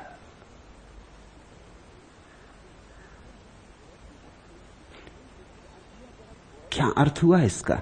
इसका अर्थ हुआ, जरा गौर से देखो, इतना विराट अस्तित्व चला जा रहा, चल रहा, तो जो इस विराट को चला रहा है वही मुझको भी चला लेगा। ऐसा भाव जिसे आ गया, नमस्कार हो गया। ऐसा जिसे भाव आ गया, उसने अपनी सीमा छोड़ दी, असीम के साथ गठबंधन बांध लिया। उसने कहा करता है परमेश्वर, मैं करता नहीं। उसने अपने मैं का जो केंद्र था वो विसर्जित कर दिया। उसने कहा तूने ही पैदा किया, तू ही श्वास ले रहा, तू ही भोजन पचाता, तू ही भोजन को खून बनाता, तू ही जवान करता, तू ही बूढ़ा करता, एक दिन तू ही उठा ले जाएगा। जब सभी तू कर रहा है तो बीच में हम करता क्यों बने? तू सभी कर, हम सिर्फ होने देंगे, हम करता ना रहेंगे, हम केवल उपकरण हो जाएंगे, निमित्त मात्र। तेरी धारा हमसे बहे जैसे बांसुरी वादक की धारा बहती है बांस की पोंगरी से। बांस की पोंगरी सिर्फ खाली स्थान है जहां से स्वर बह सकते। हम बांस की पोंगरी होंगे। कबीर ने कहा है यही कि मैं बांस की पोंगरी हूं। तुम गाओ तो गीत बहे, तुम न गाओ तो गीत चुप रहे। मैं न गाऊंगा, मैं न गुनगुनाऊंगा, मैं बीच में न आऊंगा। ऐसी जो भाव दशा है वही नमस्कार है, वही नमन है, वही समर्पण है। कहो श्रद्धा, कहो प्रार्थना, भक्ति, आस्तिकता, जो भी कहना हो। लेकिन सार सूत्र की बात इतनी है कि कर्ता परमात्मा है, हम कर्ता नहीं है। कर्तव्य से पैदा हुए दुख रूप सूर्य से जला है जिसका अंतर्मन, ऐसे पुरुष को शांत रूपी अमृत धारा की वर्षा के बिना सुख कहां। नहीं तुम्हारे कमाए सुख न कमाया जा सकेगा। शांत रूप वर्षा तुम्हारे ऊपर बरसे, तुम्हारी कमाई नहीं है शांति, तुम केवल द्वार दे दो और प्रभु वर्षे तुम्हारे भीतर भर जाए। देखा तुमने, बाहर वर्षा होती पहाड़ पर, पहाड़ खाली का खाली रह जाता क्योंकि पहले से भरा है। फिर वही वर्षा नीचे आती, गड्ढों में भर जाती और झीलें बन जाती, मानसरोवर निर्मित हो जाती। क्यों झील भर जाती? क्योंकि झील खाली थी। जो खाली है वो भर जाएगा, जो भरा है वो खाली रह जाएगा। तो अगर तुम अपने अहंकार से बहुत भरे हो कि मैं करता, मैं धरता, मैं ये, मैं वो, अगर तुम्हारे भीतर ये सब बातें भरी हैं तो तुम खाली रह जाओगे। परमात्मा बरसता है लेकिन तुम झील ना बन पाओगे। तुम खाली हो तो उसकी अमृत धारा तुम्हें भर दे, और तभी है शांति। कुतः प्रसम पीयूष धारा सारमृते सुखम। उसकी अमृत धारा की वर्षा के बिना किसको शांति मिलती? शांति तुम्हारे करने का परिणाम नहीं है, तुम्हारे अकर्ता हो जाने की सहज दशा है। यह संसार भावना मात्र है, परमार्थता यह कुछ भी नहीं है। भाव रूप और अभाव रूप पदार्थों में स्थित स्वभाव का अभाव नहीं। यह संसार भावना मात्र है। इस संसार में तुम जो देख रहे हो वैसा नहीं, क्योंकि तुम्हारे पास देखने वाली कोरी आंख नहीं। तुम्हारी आंख किन्हीं भावनाओं से भरी, तो तुम्हारी भावना प्रक्षेपित हो जाती। संसार के पर्दे पर तुम वही देख लेते हो जो तुम देखना चाहते हो या देखने को आतुर हो। इसे थोड़ा समझने की कोशिश करना। तुम वही नहीं देखते जो है उसे तो वही देखता है जिसके भीतर बोधोदय हुआ, जिसके भीतर परमात्मा की किरण उतरी, जो जागा। तुम तभी वही देखते हो जो देखना चाहते हो। ऐसा समझो, एक आदमी भूखा सो गया तो रात सपना देखता है कि राजमहल में भोजन पर आमंत्रित हुआ है। न कोई राजमहल है, न कोई भोजन है, लेकिन भूखा आदमी भोजन के सपने देखता है। देखेगा, तुमने अगर कभी उपवास किया हो तो तुम्हें पता होगा, न किया हो तो करके देखना। महत्वपूर्ण अनुभव है, उपवास का नहीं, रात भोजन में सपने का। जो भी तुम्हारे जीवन में वंचित रह गया है और वासना बनी रह गई, तुम रात सपने में उसे दोहरा लेते हो। लेकिन तुम्हारा दिन भी तुम्हारी रात से बहुत भिन्न नहीं है, होगा भी नहीं। तुम्हारी रात है, तुम्हारा दिन है। वही मन रात में है, वही मन दिन में है। दिन में जरा तुम होशियारी करते हो, रात में बिल्कुल होशियारी छोड़ देते हो, मगर दोनों में कोई गुणात्मक भेद नहीं, परिमाण का भेद है। तुम वही देख लेते हो जो तुम देखना चाहते हो। मैं एक मित्र के साथ गंगा के किनारे बैठा था। अचानक मित्र उठा और उसने कहा कि रुके, मुझसे ना रहा जाएगा। ये स्त्री जो तट के किनारे बाल संवार रही, उसे मैं देख के आऊं, सुंदर मालूम होती। मैंने कहा देखाओ, क्योंकि भाव उठा है तब रुकना ठीक नहीं। वो वहां गया, वहां से सिर पीटता लौटा। मैंने कहा मामला क्या है? वो कहने लगा वो तो एक साधु है। पीठ थी हमारी तरफ, साधु महाराज के बड़े बाल, सुंदर देह थी। सिर पीटता लौट आया। मैंने कहा क्या मामला हुआ? क्या स्त्री कुरूप निकली? उसने कहा स्त्री ही ना निकली, कुरूप भी निकलती तो भी ठीक था, मगर स्त्री ही ना निकली। कोई साधु महाराज, इन साधुओं के कारण भी बड़ी झंझट है। वो कहने लगा कब साधु का इसमें क्या कसूर है? तुम्हारी धारणा तुम आरोपित कर लेते, साधु को तो बेचारे को पता भी नहीं है, तुम्हारे लिए उसने ये आयोजन भी नहीं किया है। इस संसार में तुम्हारी जो वासना है उसका प्रक्षेपण होता रहता है। यह संसार तुम्हारी वासना, तुम्हारी भावना का प्रक्षेपण है। जिस दिन तुम भावना शून्य हो जाते, उसी दिन दिखाई पड़ता वह जो है। तब तुम बड़े चकित होगे। अनंत अनंत चीजें जो कल तक दिखाई पड़ती थी एकदम खो गई, अब दिखाई ही नहीं पड़ती। एक महिला ने संन्यास लिया। महिला जैसी होनी चाहिए वैसी महिला उनके घर में रुकता था कभी कभी, तो नहीं तो कम से कम 300 साड़ियां तो उसके अलमारी में होंगी ही। बहुत दिन तक वो रुकती रही, बार बार कहती कि और तो मुझे कोई अड़चन नहीं, साड़ियों का क्या होगा। मैंने उससे कहा कि देख, अगर यही भाव रहा तो मर के साड़ी होगी। साड़ियों का क्या होगा, साड़ियों का जो होना होना होगा। तू नहीं थी तब साड़ियों का कुछ हो रहा था, तू नहीं होगी तब भी साड़ियों का कुछ होगा, बांट दे। आखिर उसने हिम्मत कर ली, संन्यास ले लिया। अब तो गेरिक वस्त्र बचा, अब इतनी साड़ियों का कोई उपाय न रहा। कोई 3 महीने बाद उसने मुझे आके कहा कि बड़ी हैरानी की बात है, पहले मैं बाजार से निकलती थी तो मुझे 1000 कपड़े की दुकानें दिखाई पड़ती थी, अब नहीं दिखाई पड़ती।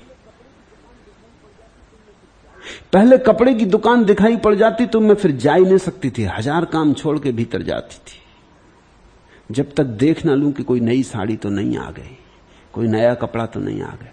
लेकिन अब अचानक कुछ ऐसा हो गया है। मैंने कहा अचानक नहीं हो गया है, कारण से हुआ है।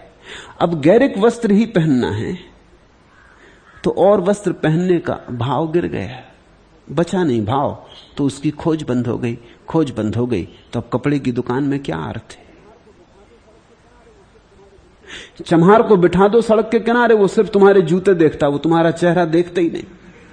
उसको सारी दुनिया जूतों से भरी, जूते चल रहे, जूते आ रहे, जूते जा रहे, अच्छे जूते, बुरे जूते, गरीब जूते, अमीर जूते, पढ़े लिखे, गैर पढ़े लिखे, सब जूते। उसे कुछ और दिखाई नहीं पड़ता। मुल्ला नसुद्दीन पकड़ लिया गया, हवालात में बंद कर दिया गया। मैं गया उसे देखने, मैंने कहा बड़े मियां ये मामला क्या, कैसे पकड़े गए। उसने कहा सर्दी जुकाम के कारण। मैंने कहा सर्दी जुकाम के कारण? सर्दी जुकाम तो मैं परेशान हूं, मुझे पकड़े जाना था, तुम्हें किसने पकड़ा? उसने कहा कि अब समझो बात पूरी। एक आदमी के जेब में मैंने हाथ डाला, सर्दी जुकाम के कारण पड़ाक से छींक आ गई, धर पकड़ा, वहीं पकड़ा गया। चोरी के कारण नहीं पकड़ा गया है, वो सर्दी जुकाम के कारण। आदमी अपने हिसाब से कारण भी खोजता, कारण भी सत्य नहीं होते, कारण में भी और कारण होते, कारण के भीतर कारण होते। तुम जो कारण बताते हो वो सच नहीं होता। तुम बेटे पे नाराज हो रहे हो, कोई तुमसे पूछता मत हो नाराज, तुम कहते नाराज ना होंगे तो ये सुधरेगा कैसे, लेकिन कारण के भीतर कारण होंगे। जरा गौर से देखना, इसको सुधारने में सच में तुम उत्सुक हो, या कि तुमने कुछ कहा था और उसने माना नहीं, इसलिए अहंकार को चोट लग गई। अब तुम अहंकार का बदला ले रहे, मगर छिपा के ले रहे, आड़ में ले रहे। कहीं ऐसा तो नहीं है कि सुधारने से कोई संबंध ही नहीं है। दफ्तर में मालिक तुम पे नाराज हो गया था और मालिक से तुम नाराज ना हो सके क्योंकि वो जरा महंगा सौदा था, क्रोध भरा चला आया। अब घर में कमजोर बच्चे को देख कर निकल रहा है, जो मालिक पे निकलना था वो बच्चे पे निकल रहा है। जरा गौर से देखना, कारण के भीतर कारण है।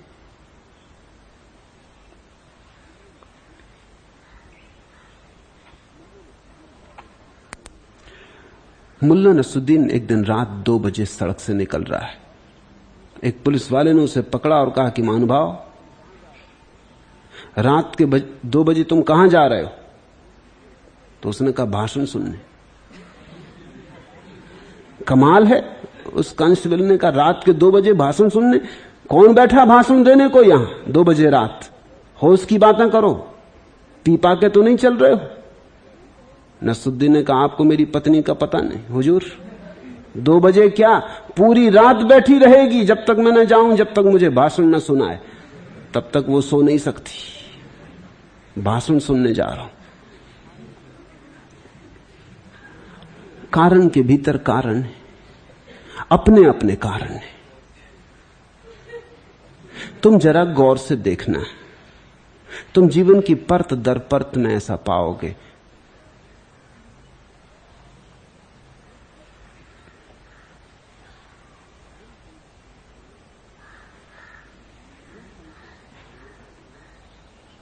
यह संसार भावना मात्र है।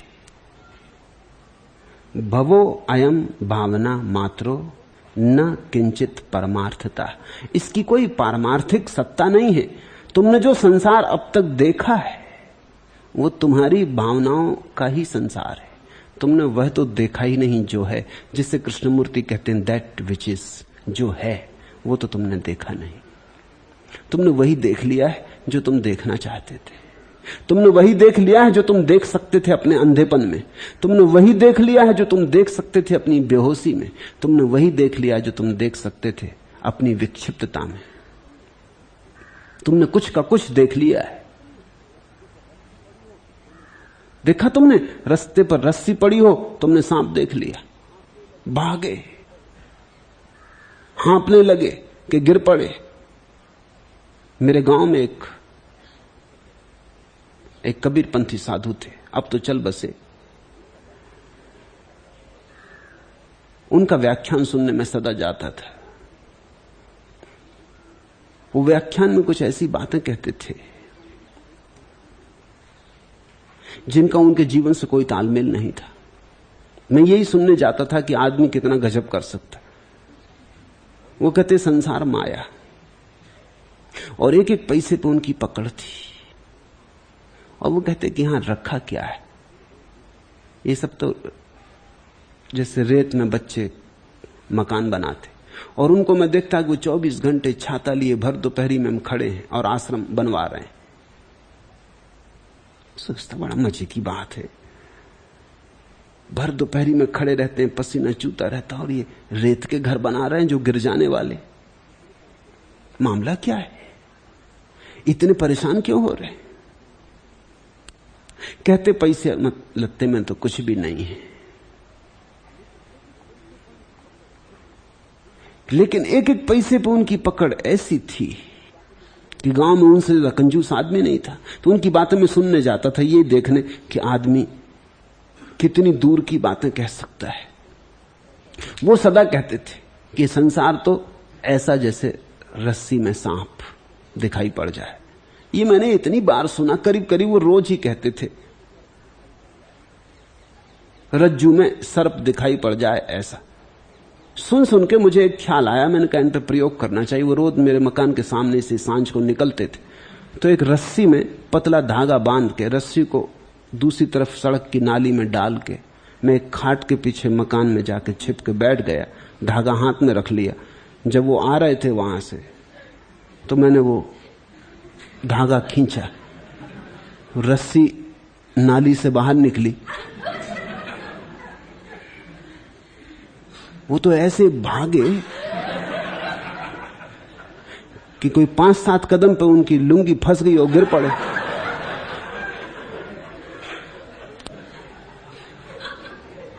इतना मैंने भी ना सोचा था।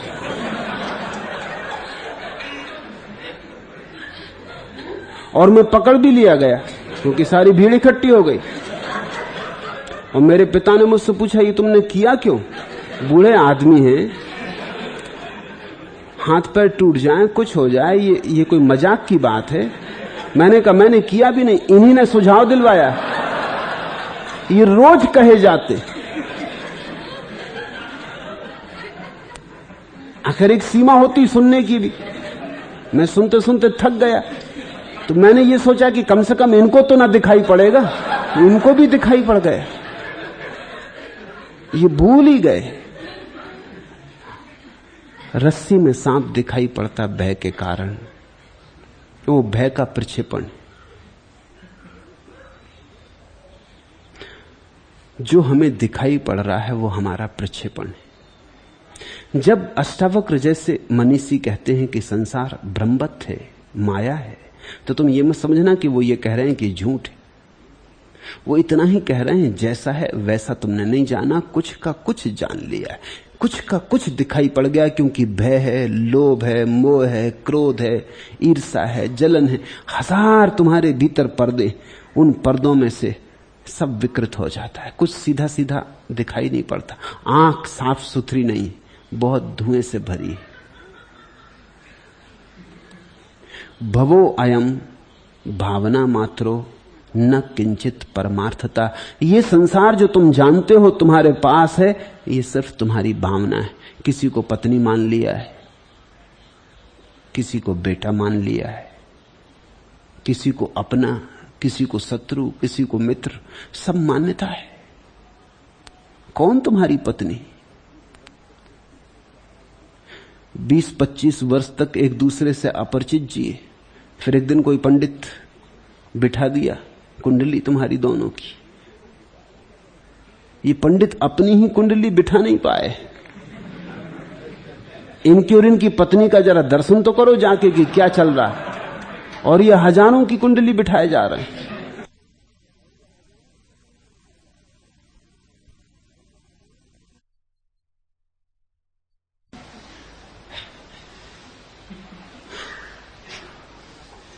उस आधार पे विवाह हो गया, हवन यज्ञ करके 7 चक्कर लगवा दिए।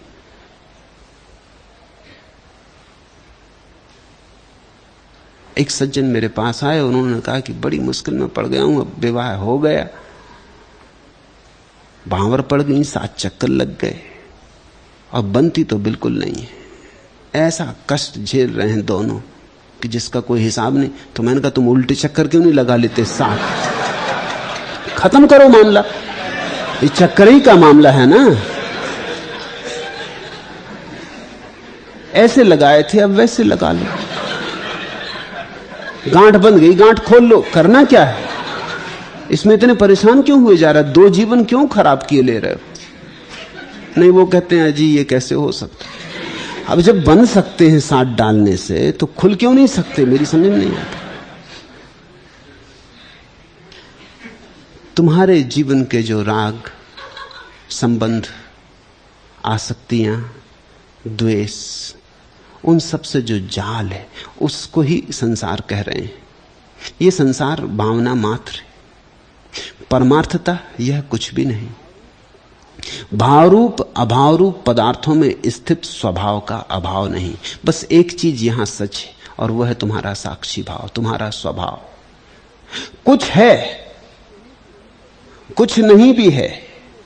कुछ नहीं को तुमने है जैसा मान लिया है, कुछ है को तुमने नहीं जैसा मान लिया है। ये सब तो ठीक है, लेकिन इन सब के बीच अगर एक ही कोई चीज सत्य है, परमार्थिक रूप से, आत्यंतिक रूप से सत्य है, सत्य थी, सत्य है और सत्य रहेगी, तो वो तुम्हारा साक्षी भाव है। इसलिए उसको ही खोज लो। बाकी उलझाव में कुछ भी बहुत अर्थ नहीं है। दौड़ धूप होगी बहुत, पहुंचोगे कहीं भी नहीं, हाथ कुछ भी ना लगेगा, मुट्ठी खाली की खाली रह जाएगी। देखते दुनिया में बड़ा अद्भुत होता, बच्चे आते तो बंधी मुट्ठी आते, जाते तो खुली मुट्ठी चले जाते। ऐसा लगता आदमी कुछ लेके आता और गंवा के लौट जाता। बच्चों में तो कुछ मालूम भी होता है कि होगा कुछ आनंद, कुछ पुलक, कोई रस। बूढ़े बिल्कुल सूख जाते। होना तो उल्टा चाहिए, कुछ और जान के लौटते। ये संसार तो एक पाठशाला थी, कुछ सीख के लौटते, कुछ और होश से भर के लौटते, लेकिन और बेहोश होकर लौट जाते। आत्मा का स्वभाव दूर नहीं है, वह समीप या परिच्छिन्न भी नहीं है। वह निर्विकल्प, निरायास, निर्विकार और निरंजन है। न दूरम न चा संकोचात लब्धम एव आत्मना पदम। न तो आत्मा दूर है और न पास है, क्योंकि आत्मा भीतर है। दूर और पास तो पराई चीज होती। वस्तुतः जिसको हम पास कहते हैं वो भी तो दूर है, थोड़ी कम दूर है, लेकिन दूर तो है ही। कोई मेरे से 5 फीट दूर बैठा, कोई 10 फीट, कोई 15 फीट, कोई 1000 फीट, कोई 1000 मील, कोई करोड़ मील, मगर दूर तो सभी हैं। जिसको हम पास कहते हैं वो भी तो दूर है। पास भी तो दूर को ही नापने का ढंग हुआ। पास होके भी कौन पास हो पाता? ज्ञानी तो कहते हैं ये देह भी दूर है, बहुत पास है, पर इससे क्या फर्क पड़ता है? सिर्फ चैतन्य, तुम्हारा साक्षी भाव, तुम्हारे भीतर जलती बोध की अग्नि, वही मात्र तुम हो। वह ना तो दूर न पास, न दूरम न चा संकोचात लब्धम एम आत्मना पदम।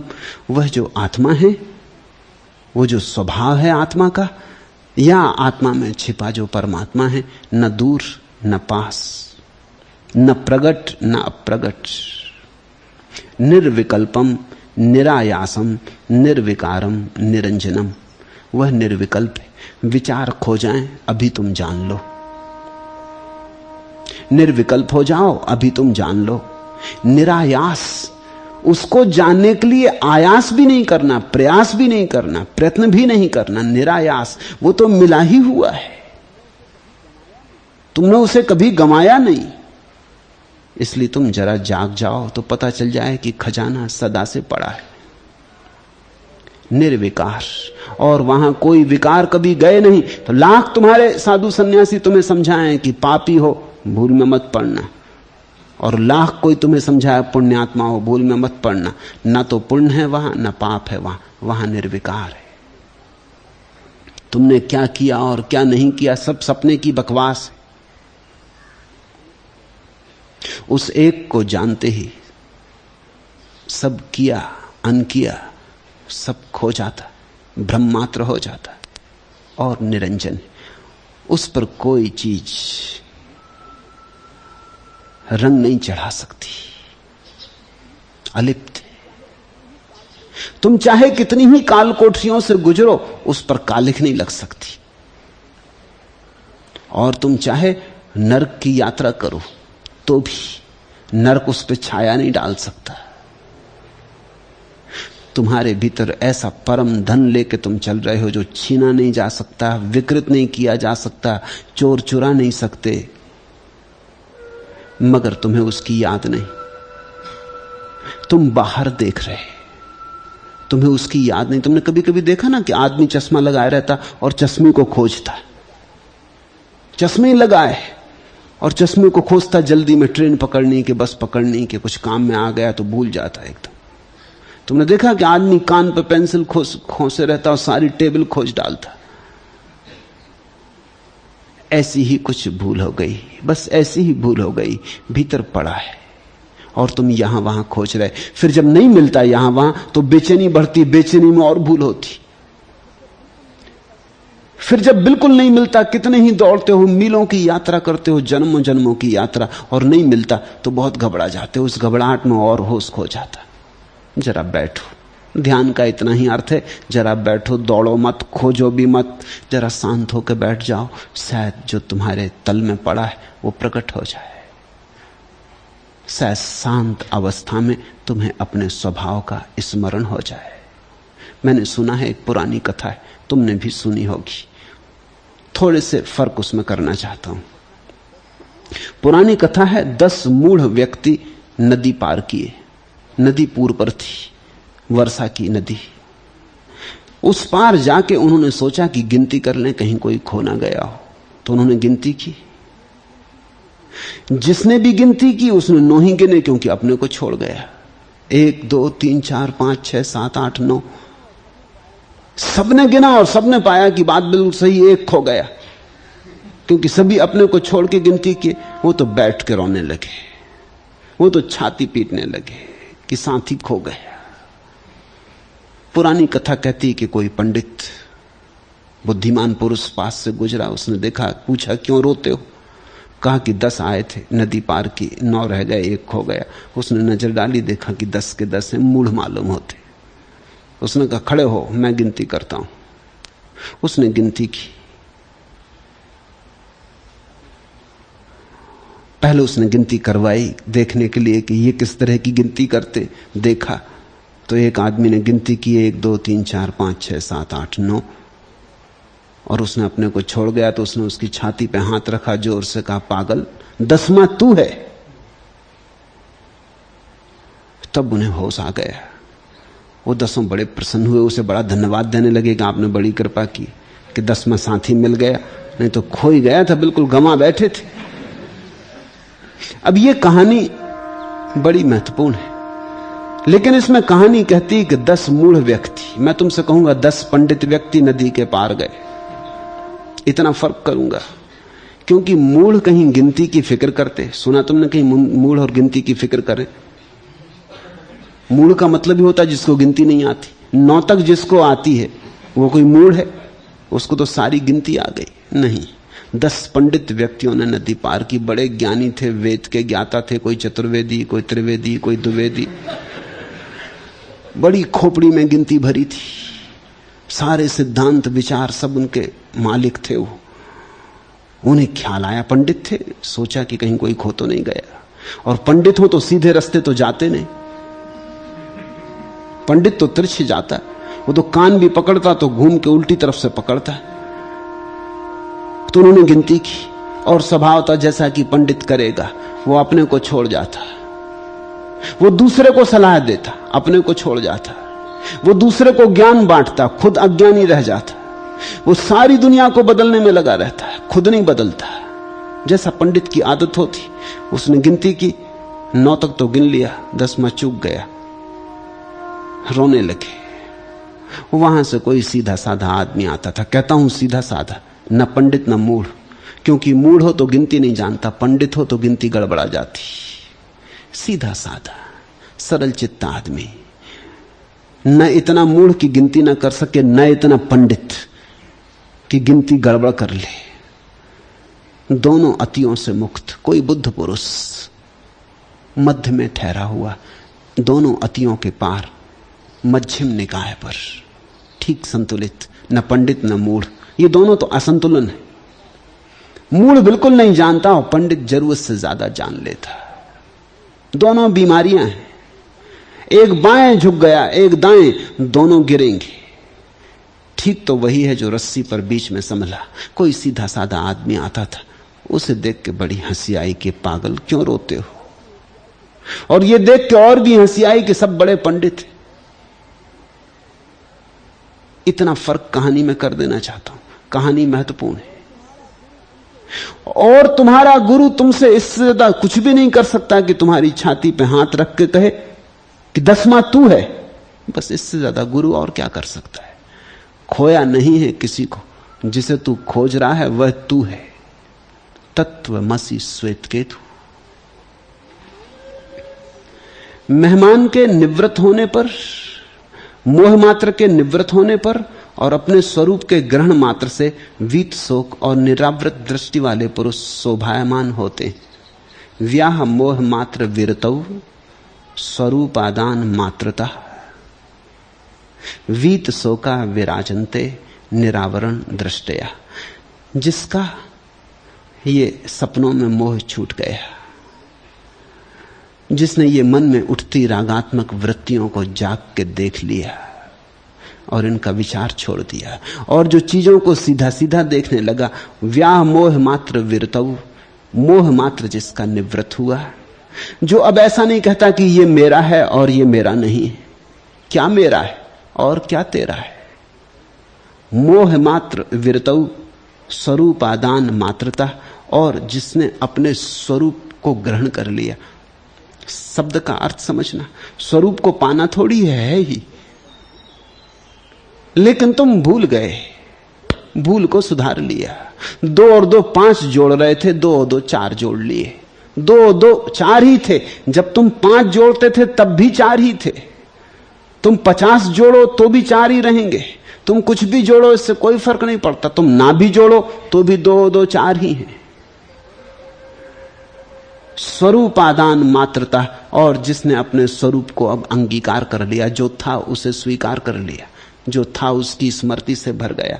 वीत शोका विराजन्ते निरावरण दृष्टया, वो सारे दुख के पार हो जाता है और एक ऐसे सिंहासन पर विराजमान हो जाता है जहां निर्मल दृष्टि है, जहां सब निर्मल है, निर्विकार है। ऐसी निर्विकार दृष्टि वाला व्यक्ति ही शोभायमान है। हमने इस देश में ऐसे व्यक्ति की ही महिमा गाई है, धन की नहीं, पद की नहीं, सम्राटों की नहीं, साम्राज्यों की नहीं। हम तो एक ही साम्राज्य पे भरोसा करते हैं, वो है भीतर का, स्वभाव का, स्वच्छंद, स्वयं के गीत का। ऐसा ही व्यक्ति केवल स्वाभायमान है। वीत शोका विराजन्ते निरावरण दृष्टया, जिसकी दृष्टि निरावरण हो गई, जिसकी आंख पर कोई पर्दा ना रहा, कोई आवरण ना रहा, जो देखने लगा सीधा सीधा, जिसकी देखने की कोई आकांक्षा न रही कि ऐसा देखूं कि ऐसा हो, जो सीधा सीधा देखने लगा। ऐसा निरावरण दृष्टि को उपलब्ध व्यक्ति ही एकमात्र जगत में शोभायमान है। समस्त जगत कल्पना मात्र है और आत्मा मुक्त और सनातन है। ऐसा जानकर धीर पुरुष बालकों की भांति क्या चेष्टा कर, ये बड़ा अद्भुत सूत्र है, आखिरी सूत्र आज के लिए। समस्त कल्पना मात्र मात्मा मुक्ता सनातना इति विज्ञाय धीरो ही किमभ्यस्यति बालवत्। सारा जगत कल्पना मात्र है, ऐसा जिसने जाना, ऐसे जानते ही दूसरी बात भी जान ली, साथ ही साथ युगपत कि आत्मा सनातन और मुक्त है। जब तक संसार सत्य है, आत्मा बंधन में मालूम होती। जैसे ही संसार मालूम हुआ मिथ्या, आत्मा मुक्त है। संसार की भ्रांति ही बंधन है, बंधन वास्तविक नहीं। तुमने मान रखा कि बंधन है, इसलिए है। तुम छोड़ दो मान्यता, छूट जाता। ऐसा जानकर धीर पुरुष क्या बालकों की भांति चेष्टा करता है? बच्चे अभ्यास करते। भाषा सीखनी तो अभ्यास करना पड़ता है। भाषा भूलनी हो तो भी क्या अभ्यास करना पड़ेगा। कुछ कमाना हो तो अभ्यास करना पड़ता, कुछ गंवाना हो तो अभ्यास करना पड़ेगा। रामकृष्ण के पास एक आदमी ने 500 मोहरें लाकर रख दी, कहा कि आपको दान करना। रामकृष्ण का तो एक काम कर, दान तो हम ले लिए, हम स्वीकार कर लिए, अब हमारी तरफ से इनको गंगा में फेंका। वो आदमी बड़ा मुश्किल में पड़ा। इंकार ही कर देते तो अपने घर तो ले जाता, ये और उपद्रव कर दिया, स्वीकार भी कर लिया और अब कहते हैं गंगा में फेंका, और अब कहते हैं इसे अब मेरा कोई बस भी नहीं। वो गया, बड़ी देर लगा दी। तो रामकृष्ण का पता लगाओ गया कि नहीं गया, कहां है, कितनी देर लगा दी, इतनी देर की जरूरत क्या। कोई गया तो वहां उसने भीड़ इकट्ठी कर रखी थी। वो एक एक असरफी को पटकता, सीढ़ी पर बजाता, खनखनाता, फिर फेंकता और गिनती करता। तो देर लग रही थी। रामकृष्ण भागे गए और कहा, पागल, जब कमाना हो तो गिनती करनी पड़ती, जब फेंकना तो गिनती किस लिए कर रहा हो, खनखना किस लिए रहा है। अब तुझे क्या फिक्र पड़ी कि सही है कि खोटी है, कि असली है कि नकली है। कमाते वक्त की तेरी आदत है, मगर गंवाने में फेंक, इकट्ठा फेंक। अभ्यास करना पड़ता, जब भोग का अभ्यास करना पड़ता, त्याग का अभ्यास नहीं करना पड़ता।